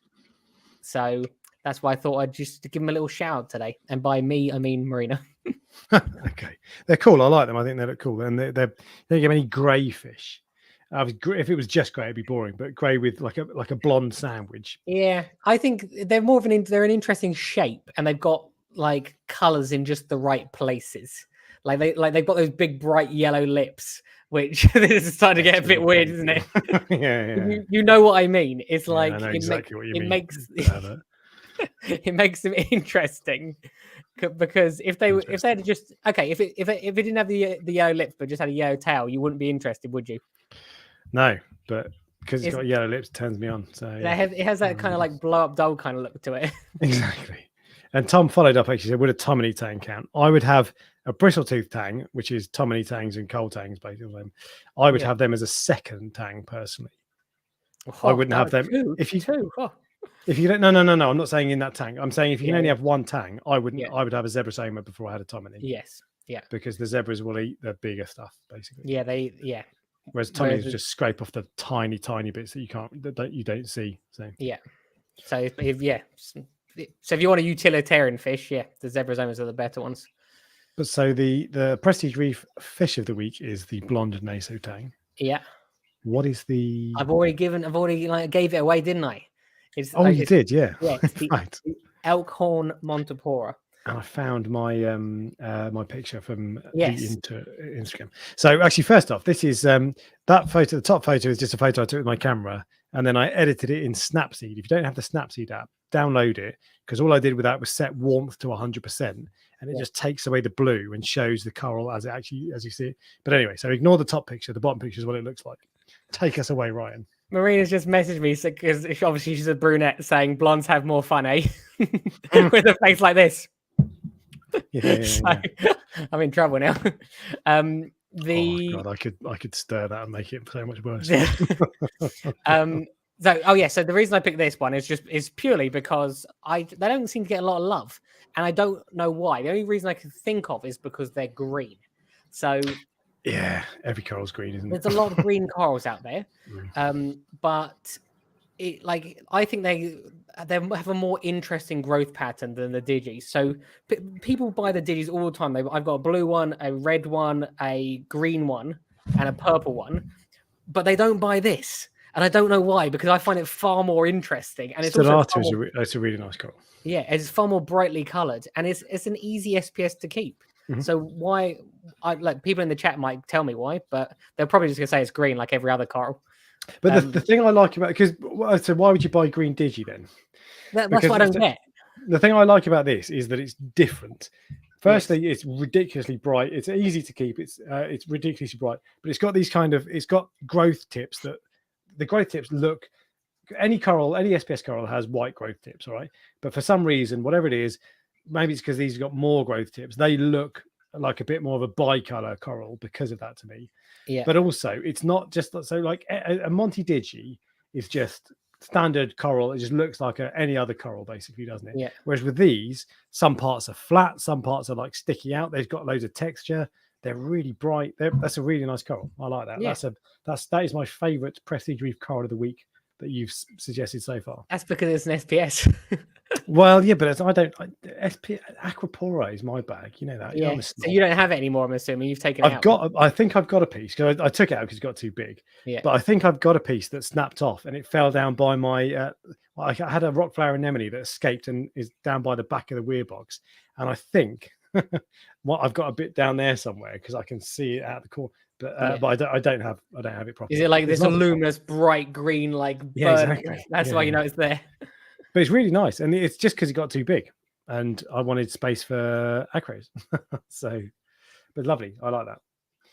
I'm impressed. Someone said Sun has said they made a personal choice not to buy green corals. See, what, all green corals? Because then you won't have any corals. You're just excluding one color from your tank. Green is a nice color, same as red. When I branched out and I started to get a bit more confident, I was moving away from the likes of Monty's. Yeah. I was looking at all you ever see is every single coral is either red or green. Yeah. So if it's just another, it might be one that all the common ones are red digis, red Monty caps, all that sort of stuff. Yeah. And then you develop onto that and you're like, right, what next? And someone suggests a Monty Stellata and you're like, oh, it's green Monty. Don't care. Yeah. You want something different. Yeah. So. But no, they're a nice coral. I like them. But the trouble is every coral is red and green. I went to ask you, it's a little bit off track. I find, I'm not sure how to put this. I think are SPS corals easier than people think they are, or are they only easy because we know? You see what I mean? It's a difficult thing to. It's one of those. It's one of those like mentally puzzling ones. Is it only easy because we know, or are they just easier? No, they're difficult for sure. And like if anyone ever says, if as a beginner, if you've not kept corals before, an SPS coral, you won't know what alkalinity is, you won't know what calcium is. It'll strip out your levels really quickly, and it'll bleach and die, or you won't have the right flow, or you'll have too much light, or whatever. So they're much more finicky. So they've got a genuine reputation. But if you know what you're doing with them, especially easier SPS corals like Monty, like I'd say I have acros in my tank that sometimes they struggle. I've got these two tenuis that are dying. They've been fine for a year and now they're dead. It's like, guys, what are you doing? I'm talking specific. I know I said SPS. I'm talking about like green and red digi. But that's what I mean. So those ones are tricky. If I just had a tank full of Stylos, Hystrix, Montes, and those sorts of things, it would be easy street. Yeah. So once you get to the point where you know what you're doing, any coral is easy. And actually, there are people who keep tenuis and grow them like weeds. So it's the same. But if you know what you're doing with corals, and I don't mean you need 10 years experience. Yeah. I mean, if you know about nutrients, lighting, flow, you know about your water chemistry. Yeah. And you've kept a few SPS corals successfully, you can keep Montes easily, no problem. Yeah. But you need a higher level of knowledge than most other corals. See, I did a consultation with someone on Friday, and they had a tank that basically it was a freshwater tank. They might be watching. This isn't not offensive, but they basically had cobbled together to try and turn this freshwater tank into a marine tank. And there was all like, weird piece of equipment and a canister filter and all sorts of stuff like that that he'd done with his tank. And it was all soft corals. And he had his hitchhiker. And he said, I don't know what this is, but it's growing on the side of one of my corals. And it was a Montipora hisuta in the end. So this Montipora hisuta in this beginner's tank with a canister filter, and the person he quite openly said he didn't really know like a lot what he was doing was completely fine. So you see now if someone was a brand new beginner and a shop had sold them that hisuta, they would go, that shop has given you bad advice. You shouldn't have that in your tank. But how big was it and how long had he had it? I think he started in June, I think. The tank was only, I think, 200 liters. So 3 months. Come back to me in a year's time or 6 months' time. I know. To be fair, he was someone who was testing his parameters like very regularly. Yeah, and there's nothing wrong with buying a tester SPS to see what things are like. But if you've been in the hobby 6 months and you want to start branching out a little bit and you try an SPS coral, you're much more likely to kill it than if you were to try a Duncan. Yeah, I know. It's not unusual when people come to the farm. I literally they go, I can never keep SPS. As they walk out, if they spend a few like a reasonable amount, I'll just snap a piece of red digi off, or I'll just say, which one of these 3 do you want? And I go, look, it's free. If it dies, doesn't matter. If it survives, you can come back and buy others. It's like a gateway drug. Yeah. And generally speaking, they all come back going, it's doing completely fine. I never realized I could do this. So it's also a confidence thing as well, I think, sometimes. Yeah, for sure. And whilst I think SPS are difficult and you should treat them with respect and approach them cautiously. Yeah. There's nothing wrong with buying a frag of something easy, relatively hardy. Exactly. And do you know what? If it doesn't work out, it doesn't work out. Yeah. But you might find it's all right. And it'll teach you a few things, because you might find that you spot things on it that you're not used to seeing, or that you ask questions and then you're like, it needs more flow than I thought, or whatever. It doesn't need as much light as I thought. Because like Monties and stuff don't need massive light at all. Everyone says SPS do. I'm telling you, my light's down at the moment, actually, on both of my tanks. And Monties as well. You don't need to give them, you don't need to blast them. You give them 600 par, they'll die. Yeah. Give them 200 I'm pretty sure my Monties are in like 85 par, some of them. Oh, really? Yeah. They literally don't care. Yeah. This is what ones would be in that? It would be the mean streak grafted Montipora would be grown in relatively low light. So like Montipora caps, like any of those types. So this is my frag of Juggernaut Monty. You said you weren't that keen. No, I wasn't that keen of that picture. I don't think. I know. I think it does. I think it looks amazing enough. But anyway, this is one of the frags in my tank, and this is behind the weir box and about 2 inches from the surface. So there's very little light because it's right at the end. Yeah. So I don't know how it's getting, but not a lot, and it looks better than the frag I've got at the other end of the tank that's in just in a normal place with a lot more light. So yeah. Less is more. Yeah. And I can't remember what we're talking about, but there was one thing I was going to mention. I've forgotten it. I wanted to mention the thing on the Facebook page as well. Yeah, I'll come on to that, because that we're doing that. Oh yeah, I've missed that. That's ridiculous. There was something I was going to mention though it came up in a video this week I saw. Bollocks, I can't remember what it was. I almost wrote it down. I was like, I don't need to. I'll remember it. All right, anyway, we'll skip back. Famous last words. I know. We'll skip back, and there's a few things I wanted to put up on the Prestige Reef Dork Show Facebook page. Yeah. First off was from Chris Paul, who says, has anyone seen branching GSP in the UK? Not sure if it's made its way over here. And here is a photo of some branching green star polyp. Have you? I have never seen it. I've seen it grow in that sort of pattern, but usually is when it has it's got no more room to grow, so it will grow upwards. Okay. But that also that literally could be green star polyps growing on a digi. So, or a Stylophora. Yeah, it could be. I think that I've seen, maybe it is, but I've seen that before in videos. Like Tyler Gardens, I think, had one. So I think it is it's a coral of its own type. But no, I've never seen it in the UK. Pretty cool. and nor is Prestige. So there's your answer. No. Next one, and this is the Reef Dork invert of the week. This is from Rob Willis, and he's just posted a photo of his porcelain crab. Yeah. And he says, "Such a cool dude. They are just so cool. I think they're possibly my favorite decorative invert. They're just wicked. They just sit there with their little fingers waving through and filtering stuff. Especially if you get something like a rock flower anemone, or even they'll live in torches and hammers and stuff, and they're really cool. I've got one 2 feet from me who's just sat by the rock flower anemone, and he's wicked. Really like him. Inverts don't get enough love when there's fish in the tank. I only learned to appreciate them after there's no fish in the tank. So even the snails in that tank are breeding in the water box tank. So it's like it's exciting to see all these little tiny snails all show up. And some of the fish probably would eat those snails. So there's loads of them in there, and they grow so fast. But I didn't learn to appreciate. I've got a couple of clean shrimp in there and a tiger cowrie.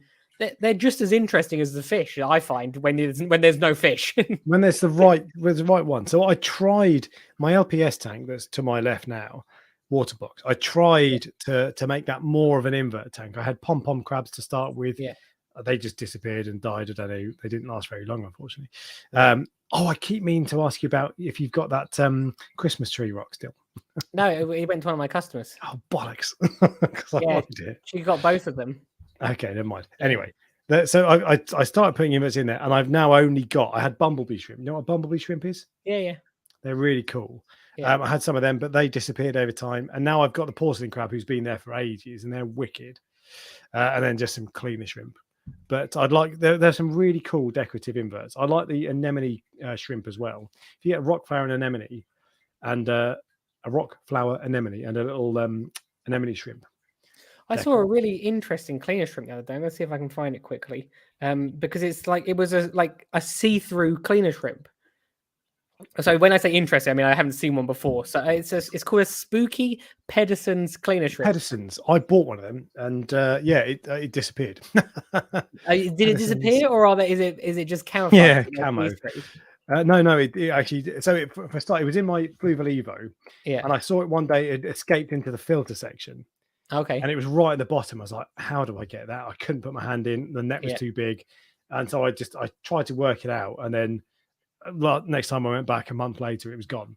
But they are really cool. I've only ever seen these. Actually, this was in Maidenhead Aquatics. Yeah. This one. Yeah. Oh, yeah. I don't know anything about them. I just thought they were cool. No, so all I know is that I had one and it escaped and died. But they look very delicate. And I wouldn't keep it with anything like wrasses or whatever. But they were cool. I really wonder if they'll get on with normal cleaner shrimp. Shrimps can be funny with each other. Skunk banded, like the classic cleaner shrimp. They should be peaceful with every other shrimp. I know. I'd be surprised if they were aggressive. Some shrimp hate each other. What's the like boxing shrimp hates cleaner shrimp. Yeah. But of all the shrimp, like fire shrimp, boxing shrimp, and various others, they'll generally be fine, but every now and then they can be arses. The skunk banded, whatever they're called, cleaner shrimp, from my understanding, they're almost always peaceful. You're really unlucky if you get one that turns on another shrimp.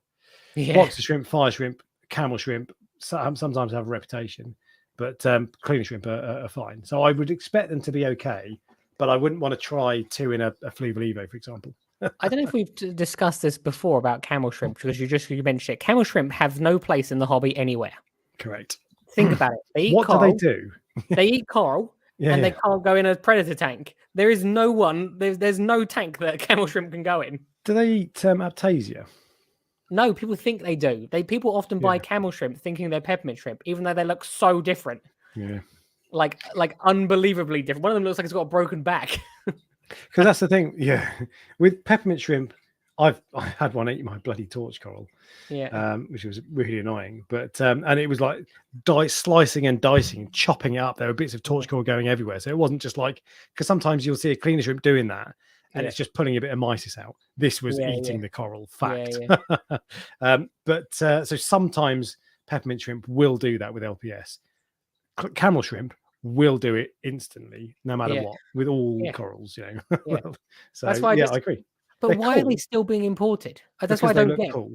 And it's a trap for the unwary. It's basically, I mean, I'm not saying this is that shops sell them because they're trying to trap beginners, but that's the way it feels. Because the only people who buy them must be people who haven't researched them properly, or think have they're something else. researched them and thought, oh, I might be able to get. Yeah, exactly. So, yeah, probably shouldn't be imported. Yeah, there we go. Sump shrimp. I saw that. Yeah. I put things like that in the sump. Yeah, someone mentioned earlier about ozone. Someone said, Alex, talk about ozone. I can't remember who it was, but I'm going to. So how's that? This was from a post from the Facebook page from Chris Paul again, who says, there was mention of ozone this week's stream. I've been running ozone now for a couple of months. This is it. So there's a before and after photo. It looks like he's painted his wall. It's true, actually. Well, like the one on the left is from a smoker's house, and the one on the right is from a non-smoker's house. Yeah. That is, I mean, to be fair, that actually water is a little bit dirty. No offense. Can you click it so it opens up a bit? Oh, because it's very small on my screen. Sorry, there you go. Yeah. So actually, the water is a little bit dirty on the left, but I bet my water doesn't look much cleaner than that. Yeah. But on the difference, oh my god, it is so good. It's a good sales thing because I'm like, oh, I might go get one of those now. So I asked, there's a company in America called Ozotech, who set up a thing on Tidal Gardens, and they posted something about it on their Instagram recently, and I said, are these coming to the UK? And they messaged me, and I think they're going to send me something soon, a setup. But that's one of those things. Sometimes you get a product in for free, and you're like, you don't want it. What if it's shit? Yeah. To be completely honest. But this is like, it's going to be awesome. And in the past, I still don't know enough about ozone because I've never used it. But in the past, I've always been like, you hear stories like, oh, it'll make you go blind and all this sort of stuff. But there've been enough people using it now, people who are knowledgeable and and you trust, who are like, mate, it's not a health hazard. Don't worry about it. That makes me think, well, why aren't I going to do it then? Why wouldn't I do it? Yeah. And I've looked at a few setups. Some of the setups that are sold over here look a bit cheap, and that's why I like the Ozotech one stuff. It looks a bit more premium. It might just be because in a better package. I don't know. Yeah, that's the thing. Is it? I don't know. I know TMC do one, don't they? They do, and there are a couple of units over here that I've looked at, and I've been like, it just looks a bit Fisher Price. Whereas that looks a bit more premium. Doesn't mean it is. Yeah, that's it's one of those things like it comes in a nice box. I'm like, oh, nice. Yeah, it's for your own mental well-being, basically. But I think it is. I think they are a bit better. But ozone, I'm all up for trying ozone. Are you one of those people that they have a £30 bottle of wine? I know you're going to say you don't drink but wines probably, and it tastes better than like a £5 bottle of wine. Do you know the way to test wine properly and how you know if it's a good bottle of wine or not? Smell it and turn. No. I reckon. Good label, nice label. Yeah. And the underside has a deep indent. That's how you know it's a good bottle of wine. I see. So, wow. Facts. Wine facts from Reef Dork. You can tell I drink beer, can't you? Yes. Yeah. But no. So I judge books by their cover. Yeah. But anyway, whatever the brand is, Ozone. I'm up for trying ozone. Yeah, I'm tempted myself. I don't get why. It must be because of the horror stories, or not horror stories even, but the fear of it like wiping out your family, making you go blind. Yeah. Because why else wouldn't you do it? It's like a couple £100. So it's not mega bucks in the scheme of things. It's less than a skimmer, and water clarity is like, that is the one thing that's like, for me, that's almost the holy grail. Because when you change your activated carbon, your tank looks amazing. Yeah. For a day. And I always think, I wish I could change my activated carbon every day. You can't, because it was bad for your fish and because you wouldn't be bothered to do it. Yeah. So if you can get that effect from something that costs you £200, maybe there's more maintenance to it. I don't know. But why isn't that? Why doesn't everybody have an ozone generator? I've just never the thing that keeps me away from it is because I actually don't know how to set it up. Yeah. That's it. So, and if I spend some time and watch a few videos, I'd probably be able to work it out pretty easy.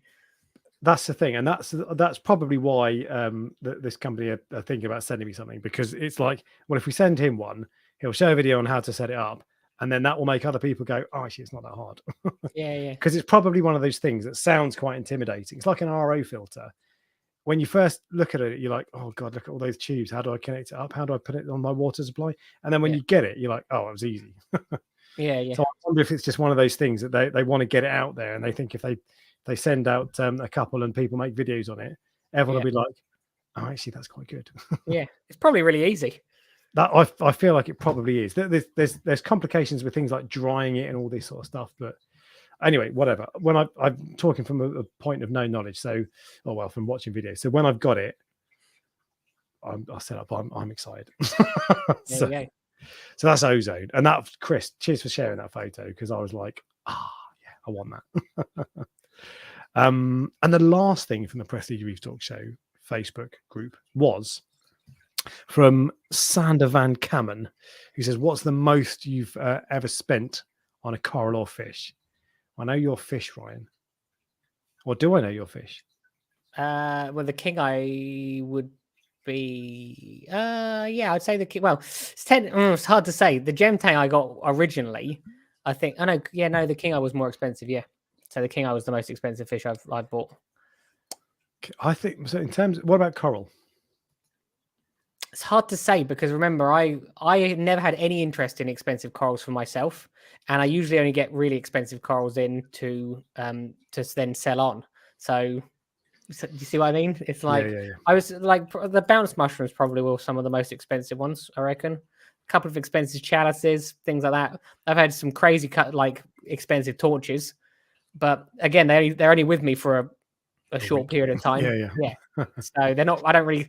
The most expensive coral I ever put in my own tank that was actually mine, that wasn't for a business, was probably something like a £150 Trachophilia, and that was a long time ago. Yeah. So I spent 150 quid. I spend semi often. I'll buy aquos for that kind of money quite happily. Not because I'm a big roller, but I'll spend that. I don't mind spending that. Yeah, I know. The most expensive coral I've ever bought, though, is a torch coral. I bought it recently. It was labeled Holy Grail, but whatever. It's just a nice torch. It was 250 quid. 2 heads, I think. Yeah. And that's not that much money, to be fair. Well, not compared to some people, no. No, and like you used to get acantophilia in the UK, didn't you? Don't at the moment, unfortunately. Yeah. But they were like 800 quid, and I used to be like, oh God, that's just crazy money. But now I'm like, a nice acanto, they are awesome corals. And if I could get hold of one for a really nice one, I'd probably save up some YouTube money and buy one. No, I know what you mean. I just it's one of those things though, but you've never had one. So which means you're almost like trialing Talk is cheap, yeah. No, it's not that. No, what I mean is, like, you've never had one, so you're going to spend £800 on a coral you've never had. But an acantophilia, I'd be confident that I could keep. I would be nervous. I'd be all right with that. I think I'd spend 800 quid on a frag of tenuous or something. I'd be nervous about. But, you don't know that your tank wouldn't have too much light or not enough nutrients or whatever. You see what I mean? It's a lot of money for a coral that you don't really know. But you can research, and it's LBS at the end of the day. But I know, I get your point. But the most expensive fish I've ever bought was about 200 quid for a white-tailed coal tang. Yeah. But on this list, so there are a few people on here. Alexander Charles bought a 600 quid shark. I presume that's not like a nurse shark or whatever. What shark was that? How much is an epaulet? I don't know. They're about. I think six. I think Jamie. I'm not going to say. His wife's listening. In case his wife's listening, but I know someone who has got a shark. No, I think epaulets are around that amount. Maybe. Don't know why. Yeah. But I hear Jamie got a very significant discount on his one. 50 quid, wasn't it? Yeah. Yeah. And other things on there. Luke and Inich, never over £100, €100. And that's so I went through a stage for a long time where that was kind of my limit. I didn't have like a fixed limit, but I was nervous about it. Now I'm more confident that I'll be able to keep stuff alive, because I always used to think, well, if I spend 200 quid on a coral and it dies, I'm going to be gutted. And now I'm a bit more blasé, because I'm like, you know what, if it happens, it happens. But I'm more confident that I can keep it, although water parameters drift sometimes. So I'd be interested to know how much the hobby has cost you and to some extent me I over would the not. years of things that you no longer have. So you bought that Acro and it cost you £100. How much richer would you be, basically, if you never Waste got of into money. the hobby? I could tell you. I keep a spreadsheet, of course, for tax purposes on stuff I buy and sell, or well, income and expenditure, basically. So I could tell you most of what I've bought and sold in the last 5 years, however long I've been doing the channel. Yeah. But I bet I've missed the occasional thing off. Like I'll have bought an Acro and forgotten to put it on or whatever. So, Yeah. but I could tell it'd be in the tens of thousands for total spend, and for stuff that's died, thousands easily. Yeah, I don't want to think about it. Yeah, that's the problem. That's the problem. Atkins has just said it's like gambling. It is exactly like gambling. I did a video specifically on that. What we do, and I actually think this is one of the reasons people like it so much. We're buying everything we buy is a gamble, and the more money you spend, the more you're gambling because you'd have no idea if it's going to live or not. And I think people do get hooked to that excitement. Yeah. And I'm not. It was one of my what was the name of those sort of videos I used to do? Like I've lost. I'm too tired. Those mental videos, deep thinking ones. Yeah. Yeah, philosophical. Yeah. Okay. I genuinely think that. I genuinely think that people every time they buy something, they get that little buzz of gambling. And you probably do too. Every time you buy one of those expensive Acros, you don't know if it's going to survive. Well, when you spend money, that gives you a little endorphin hit, doesn't it? That's true. Not me. No, not for me. It makes me depressed when I spend money. we're like camera gear. Yeah, buy a gimbal. Oh no, we're total opposites. Me and you. You like to spend your money, and I like to hoard it. I love it. I was looking at a 1,200 quid microphone the other day to replace the one that's up here. I'm not going to do it, but you don't have to spend 1,200 quid if you just move it slightly close to your mouth and move it, in the middle, like that. Yeah. No, but that's I just like buying stuff, and if I get money from YouTube, I'm like, right, I'm going to spend that back on YouTube. So it feels like free money. Yeah, I know what you mean. Yeah. It's free money, and it's a free hit of like, spend. Yeah. Hashtag capitalism. The last one I'll read out from this Facebook page is from Mohsin Jalil, who said he spent 1,700 quid all at once and got brown jelly and was losing more than one each day for about a week. Who is that? Someone on the Facebook group. I know someone I know the exact same thing happened with someone, but it was actually a lot more than that. Oh. And he's lying in case his wife's watching. Well, I just it's one of those things. Brown jelly is one of those things where it's like it's just when you get it, it's like it's difficult to stop. There are some treatments. I know people use this. I think it's called ciprofloxacin. Ciprofloxacin, yeah. Floxacin. There you go. Someone mentioned it earlier, actually. Yeah, I saw someone mention it earlier. They're probably asking. I'm assuming they're asking because they want some sort of advice on how to dose it. I can't give you any advice on how to dose it. It's not even very easy to get hold of. Yeah, so I've done Cipro treatments. Yeah. So I know people who have done it. I've been lucky enough that I haven't had to do it. Yeah, okay. But it's very difficult to get hold of in the UK. That you have to basically get it from a doctor. And the way you have to tell them you're going to Kenya or Nigeria or somewhere, and then they'll give it to you, and then you have to grind it up and put it in the fish tank. I had to do that when I bought what's CP, chloroquine phosphate, which was for quarantining fish. Yeah, you have to say you're going somewhere because it's a malaria drug. Yeah, so you say you're going on holiday to somewhere that have malaria. Yeah, and they'll give you this stuff. Because I first went and I was like, oh, it's for my fish, and they're like, mate, get out. yeah. Then again, why would people want to get a hit of like malaria drugs? But there'll be some weird, like the drugs do all sorts of stuff, don't they? So there'll be some weird side effect or some tweaker who's desperate for a hit or what. I don't know. There's a reason that it's behind a sealed desk or whatever. But yeah, Cipro, never join it. So. And Les is back. Les missed the start. He was. We miss you, Les. But he's back, and he was asking. I've lost his comment, but he was asking if he's missed the biceps. Did I miss the bicep show? No, you're just in time. Actually, Les, today was the day you missed it. People finally got to see them. No, that's not true. You're bang on time. There was one more thing I wanted to share, didn't I, on the Facebook page? And I think this is quite important for two reasons. biceps. Oh God. Sorry. Oh yeah, Anyway, yeah. There was one more thing. yeah. It was this. And there's two reasons that I wanted to share this post, and I'm not sure how to share it without coming across as a dickhead, basically. So I'm just kind of just going to do that say, every week, to be fair. so I'm, yeah.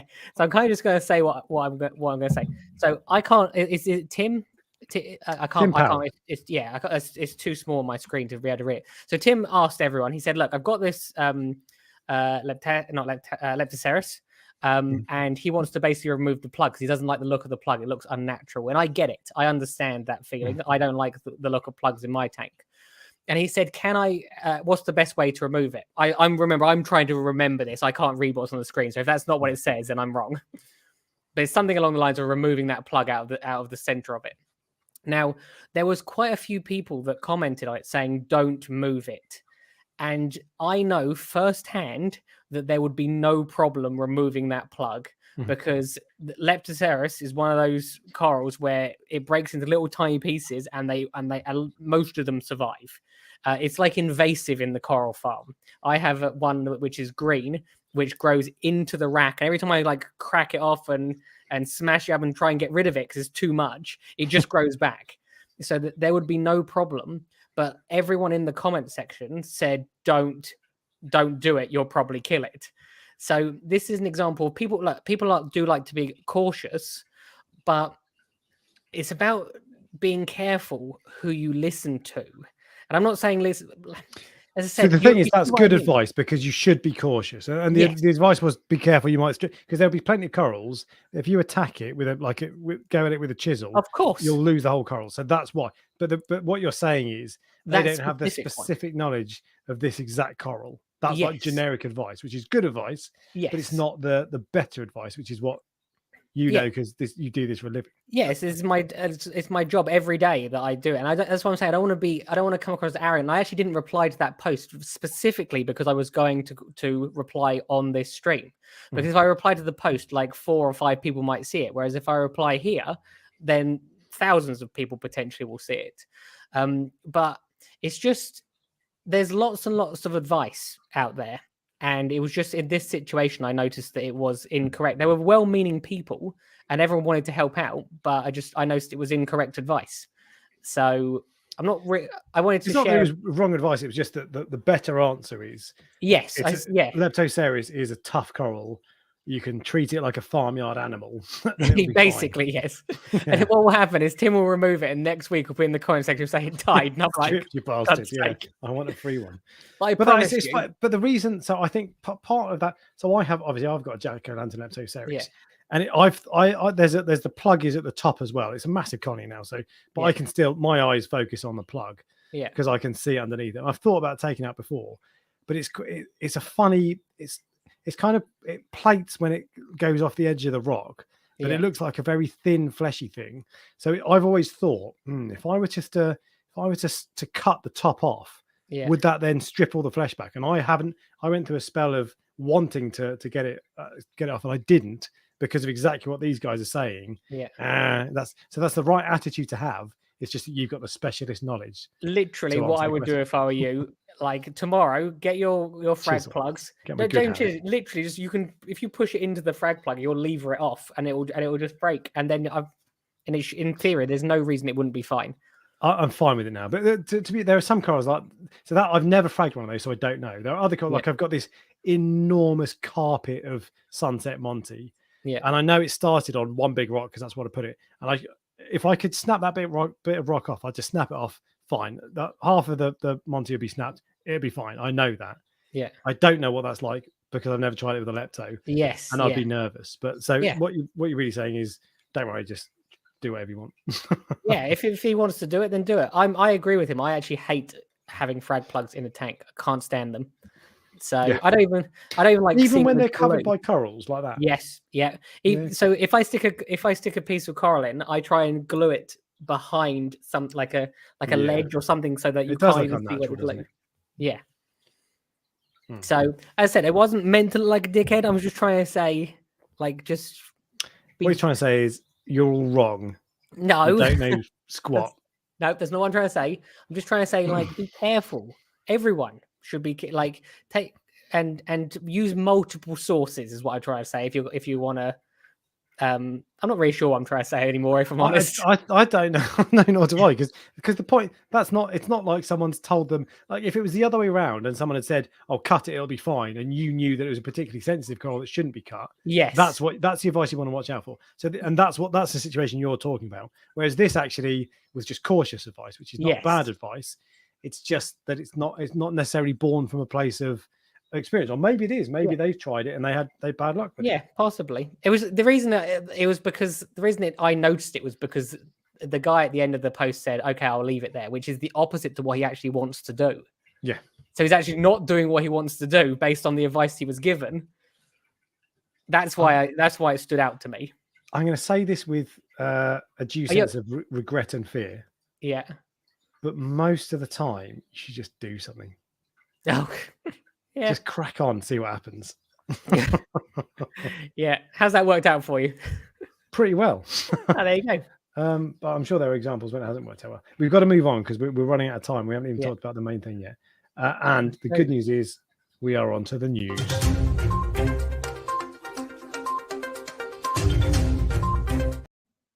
News. Saltwater Aquarium news. 7 days.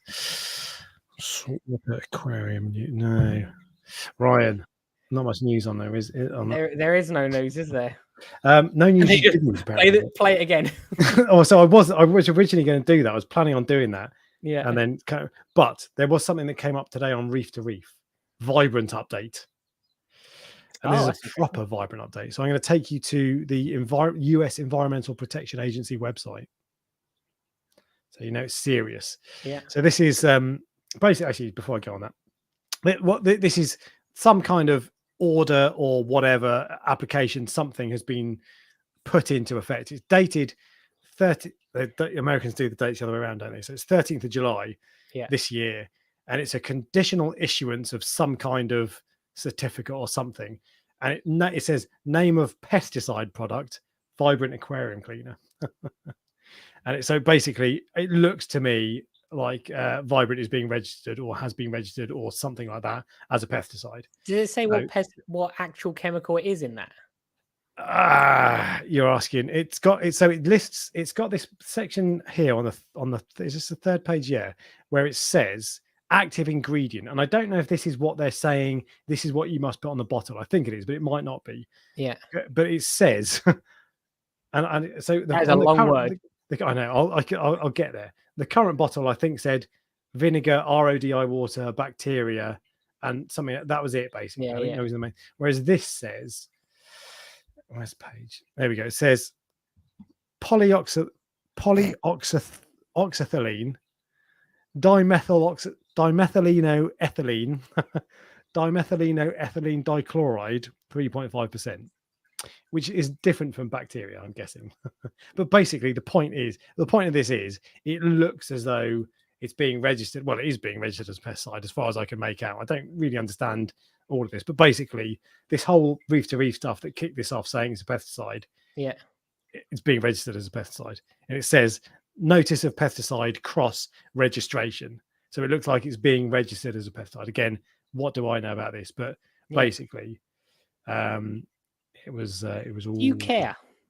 Not really. I'm just giving an update because people are interested. People ask from time to time, but I don't care because I didn't ever use it. I would never use it. It's funny because I bought a bottle because I wanted to make a thumbnail, and I didn't want to use just a random picture on the internet.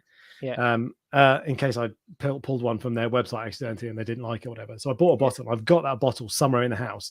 Every now and then it crops up in a video, so I'll need to do a video clip of my dosing bottles or something, and I'll forget to take it away, and someone will be like, "Oh, he uses vibrant." What a dickhead! It's like no. Anyway, but no, I don't really care because I didn't ever use it. But it's an update. I just wonder if people are using it successfully, does it matter? That's the thing. I've talked about this. I know you want to move on. We've only got like 12 minutes. But if people were using it successfully, which lots of people were, no problem. It's the people who used it and it killed corals, clams, etc. those people have got a right to be pissed off because they were deprived of the opportunity to decide, do I want to put this in or not? Because I didn't know what it was. Yeah. But that I don't fall into that category, so I don't care. So in that case, we move on to the main topic, which is brightest corals. And I'm going to make a note so I can put this in the timestamp later. The main topic. 11 minutes left. 49.30. Oh, hang on. 149.3. Hello. We are now going to talk about the brightest corals in the hobby. So I've basically drawn up a list of what I think the brightest corals I've had are. And this is corals that glow under LEDs, blue LEDs. Specifically, if you're nerdy about it, it's usually labeled as indigo blue on your LED channel, and it's 450 nanometers is the spectrum. But basically, blue LEDs, shorthand. Which corals glow the brightest? And I've got a list that I'm going to run through, and then I'm going to talk to you as a coral farmer. Yeah. So a lot of zoas do. Some zoas don't. The zoas that I find glow the brightest are Utter Chaos, Scrambled Eggs, and Sunny D. Yeah. Any you want to add to that? Pink diamonds are a different color, but I find them pretty bright because they glow. They're noticeable because they're a different color. Yeah, I noticed those. Okay, Rastas are good as well. Actually, but they're all. Most people get like this little tiny one polyp Rasta frag, which is insignificantly small. But I agree with you. Yeah. What are the other ones? So there's loads of corals glow, but for me, those are the 3 or 4 that stand out. Candy apples, someone just said it. Yeah, candy apples do as well. But... Like blue-eyed blondes I've got in that tank, they glow, but they don't glow like crazy. But there's loads that do. Apart from chaos are the ones when people walk in, they see the Zoa tray and they've got no Zoas. Everyone goes, "Oh, I'll have some Art of Chaos." Yeah. Okay. There you go. So that's that one. They used to be crazy high, the amount for Art of Chaos. Expensive. Okay. Yeah, they were like at some point like 60 pounds a polyp or something. But they should be. They shouldn't be dirt cheap, but they shouldn't be expensive because they're nice corals. So they should be anyway. Yeah. Other corals I've got on my list. We're moving over to some SPS now. Seriatopora caliendrum, which is the Australian bird's nest. Oh, mate, that glows like crazy. So with SPS as well, because they can take more light, the brighter you turn your lights up, the more fluorescence you get back. So some SPS corals I have glow like buggery. Yeah. Caliendrum is one. The one that we mentioned earlier, stellata. It doesn't grow like a jack-o'-lantern because that's also an SPS. No. But it's jack-o'-lantern is on my list as well. Yeah. Monte stellata. There's loads of SPS, but Monte stellata and Caliendrum are the ones that glow the most, and barley green slimer. Anything green tends to glow. Then next on my list, I've got things like Raja Rampage, and what's the other one that looks like Raja Rampage? Space Invader. Chalice. Monte stellata. Candy cane, green candy cane. Yes. Boop. Green, cheap, easy, common as muck. But my God, I've got them in my fluval tank, and they grow like crazy. Actually, the GSP glows pretty bright in that tank as well, but the candy cane glows like buggery. Actually, GSP is another one. Yeah, I didn't have that on my list. GSP is a good one. Yeah. And Jack-o'-lantern leptoceras is the other one that when I'm walking across my driveway, 30 feet away from my with tank, your binoculars, looking through the neighbour's bathroom window, it looks it really glows, and you can see it from space basically. So those are mine. But there are loads to be fair. The 24K lithophyllum I find glows similar. It's similar to the jack-o'-lantern, but it glows gold rather than orange. I'm trying to think of but I think you covered most of the SPS ones. I think there's loads. This is with SPS corals. So I've got loads in my tank that glow. Yeah, that I probably could mention. Pikachu, a European Pikachu glows really brightly, yellow one. But there are loads. It's just that these are the ones that I find. I find that barley green slimer, Seriatopora caliendrum, and Monte stellata glow brighter than most of my acros. But the green Hystrix does as well. That's another one that glows. It's green. The limeberry Hystrix. Yeah. Okay. Yeah. Yeah. That's basically the same as caliendrum. It is. Yeah, it's bird's nest. Do you know what caliendrum is? Yeah, I do. But I've got it. But they look totally different. They're entirely different colours. No, they don't. They do. It's talking rubbish. It's bird's nest coral.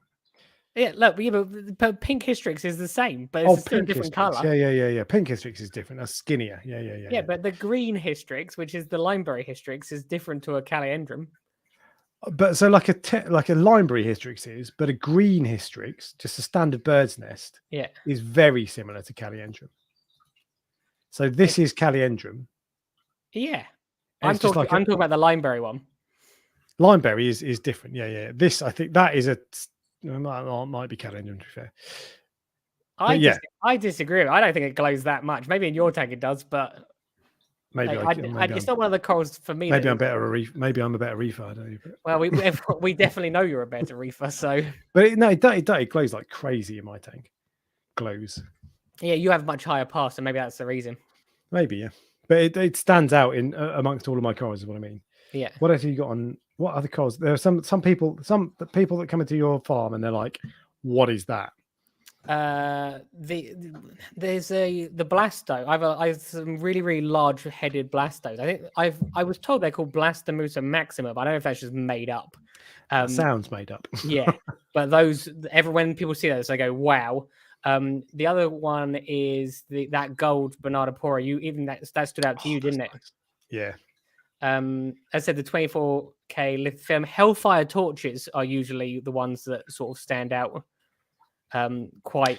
Oh, Les likes those blastos. There you go. See, Les has seen. I think Les has seen them. I had them for quite a while.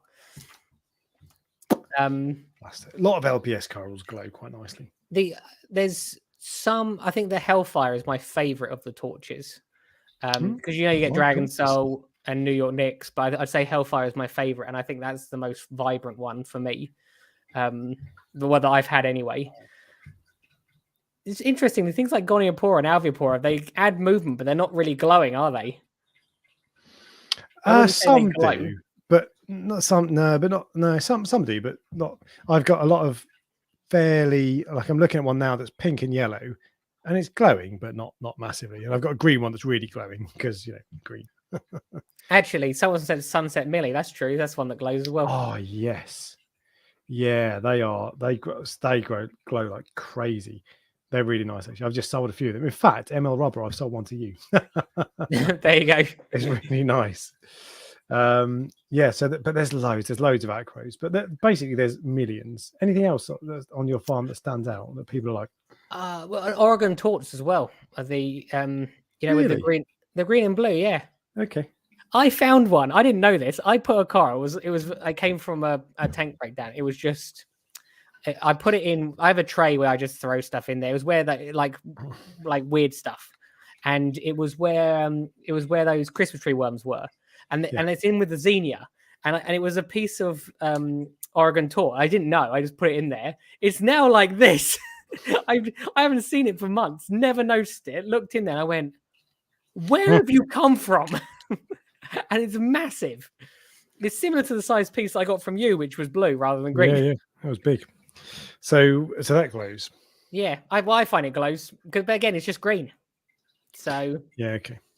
But it's interesting we have different opinions on this. It's probably because we have different settings on our lights. Mine are radials, aren't they? And yours aren't. So maybe that's why. I've played around with blue lights a lot to get fluorescence. I love fluorescence. Pectineus, base invaded Pectineus is good as well. A lot of what they called scollies glow quite bright. Yeah, I did have scollies written down, like the bleeding apple ones. Yeah, I've got a war paint that glows quite nicely, but the bleeding apple, because they're green, they glow nicer, I think. So anything green basically is the answer to this. Really, anything green is. I know green is a bit of a boring color for corals, but anything green does glow like crazy. I wonder how a tank of all green corals would look. I wonder if it would look rubbish, or because they were all green, if it would look cool. So I removed one of my rocks in one of my islands in my tank because it had just like 50 shades of green and teal. Yeah, and it just looked a bit crap. So wasn't my cup of tea. Any others you want to add to the list? I'm looking. There are torches that glow, of course, but yeah. So that's everything that I had on my list. Yeah, I'll be honest. I think you pretty much covered it. I wouldn't say because none of the frog spawns really glow. None of the hammers really glow in the same way that torches do. Yeah. So those and there are loads that LPS in particular glow quite brightly. There are Yeah. loads of corals that glow, and this is the corals I've listed. Jawbreaker mushrooms. Yeah, true jawbreaker mushrooms. That's true. Jawbreaker mushrooms. Yeah, there are loads that do glow a lot. But these are the ones that I've had that glow the most of all the corals I've had. But that's it. I think that's my list. Yeah. Well, I didn't do a list, so I was sort of winging it. There you go. But there you go. I didn't even know that was what we were talking about until a minute ago. Well, if you had notifications on and were subscribed, I don't have notifications on, I'm afraid. What are you going to do after this live stream? You're going to click onto my channel and turn on notifications. I'm going to click on the notifications and yeah. I'm going to press that subscribe button again, actually, is what I'm going to press do. it twice. Yeah. Yeah. Some of the bounce mushrooms as well. Khalil has mentioned bounce mushrooms. Yeah, the OG bounce mushrooms. Like the proper expensive, nice ones. Yeah. That's what makes them nice. They glow a yellow color, which is nice. It's like unlike any of the other sort of coral colors. Yeah. I was thinking, because I posted a photo of my tank on Reef Dork Show Facebook group this week. And I'm going to go down and just have one last look at it to make sure I've not missed any corals that really do stand out that I've forgotten about. That really glow, because this was under blue lights with an orange filter. I wonder as well if so my Caliandrum is with another coral, which is I'm slipping my mind at the moment. It's very, very similar, almost identical. And because they're together, I think they don't stand out. What is that? You get Caliandrum? Is it Seriatopora guttatus? Guttatus, yeah. So though in my tank they're both together, and I think they almost like wash each other out. If I put that next to a red or a green coral, maybe it would stand out more. Maybe that's why I don't notice it. It's also not visually right in front of you. It's sort of tucked down the back. Out of mind sort of thing. Yeah. I'm going to share the photo of my tank. You tell me what stands out the most. I think it's that green acro. Actually, it's that Montipore on the side. That's the one. That's a Gold Rush Monty, actually. That stands out quite a lot. This one here, that's not very bright in the photo, but top down, that's what's it called? It's either a Paletta pink tip or a oh god, what's the other name for it? Rainbow loom. I think it's called Aquapora divaricata or Aquapora natalensis. Anyway, that glows purple. That looks awesome. You've got a red. Is it a red Setosa? That down there. Yeah. That only glows, I think, because it's surrounded by green. I mean, it is a bright coral, but in that picture, it stands out to me as well. That's been in the tank that was one of the first corals I put in, and it's just struggled. Really? So yeah, exactly. Oh, I have a piece of it that's literally like this. But it's surrounded by, it's a slow growing area, but it's surrounded by stuff that outcompetes it.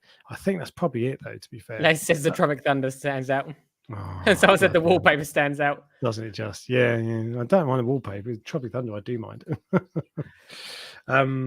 Anyway.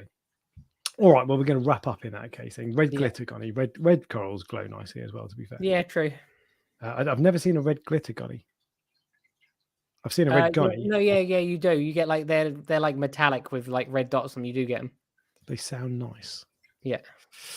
All right. Well, I'm going to wrap up. Ryan, anything else you'd like to add? No, that's it for today, I think. Bye.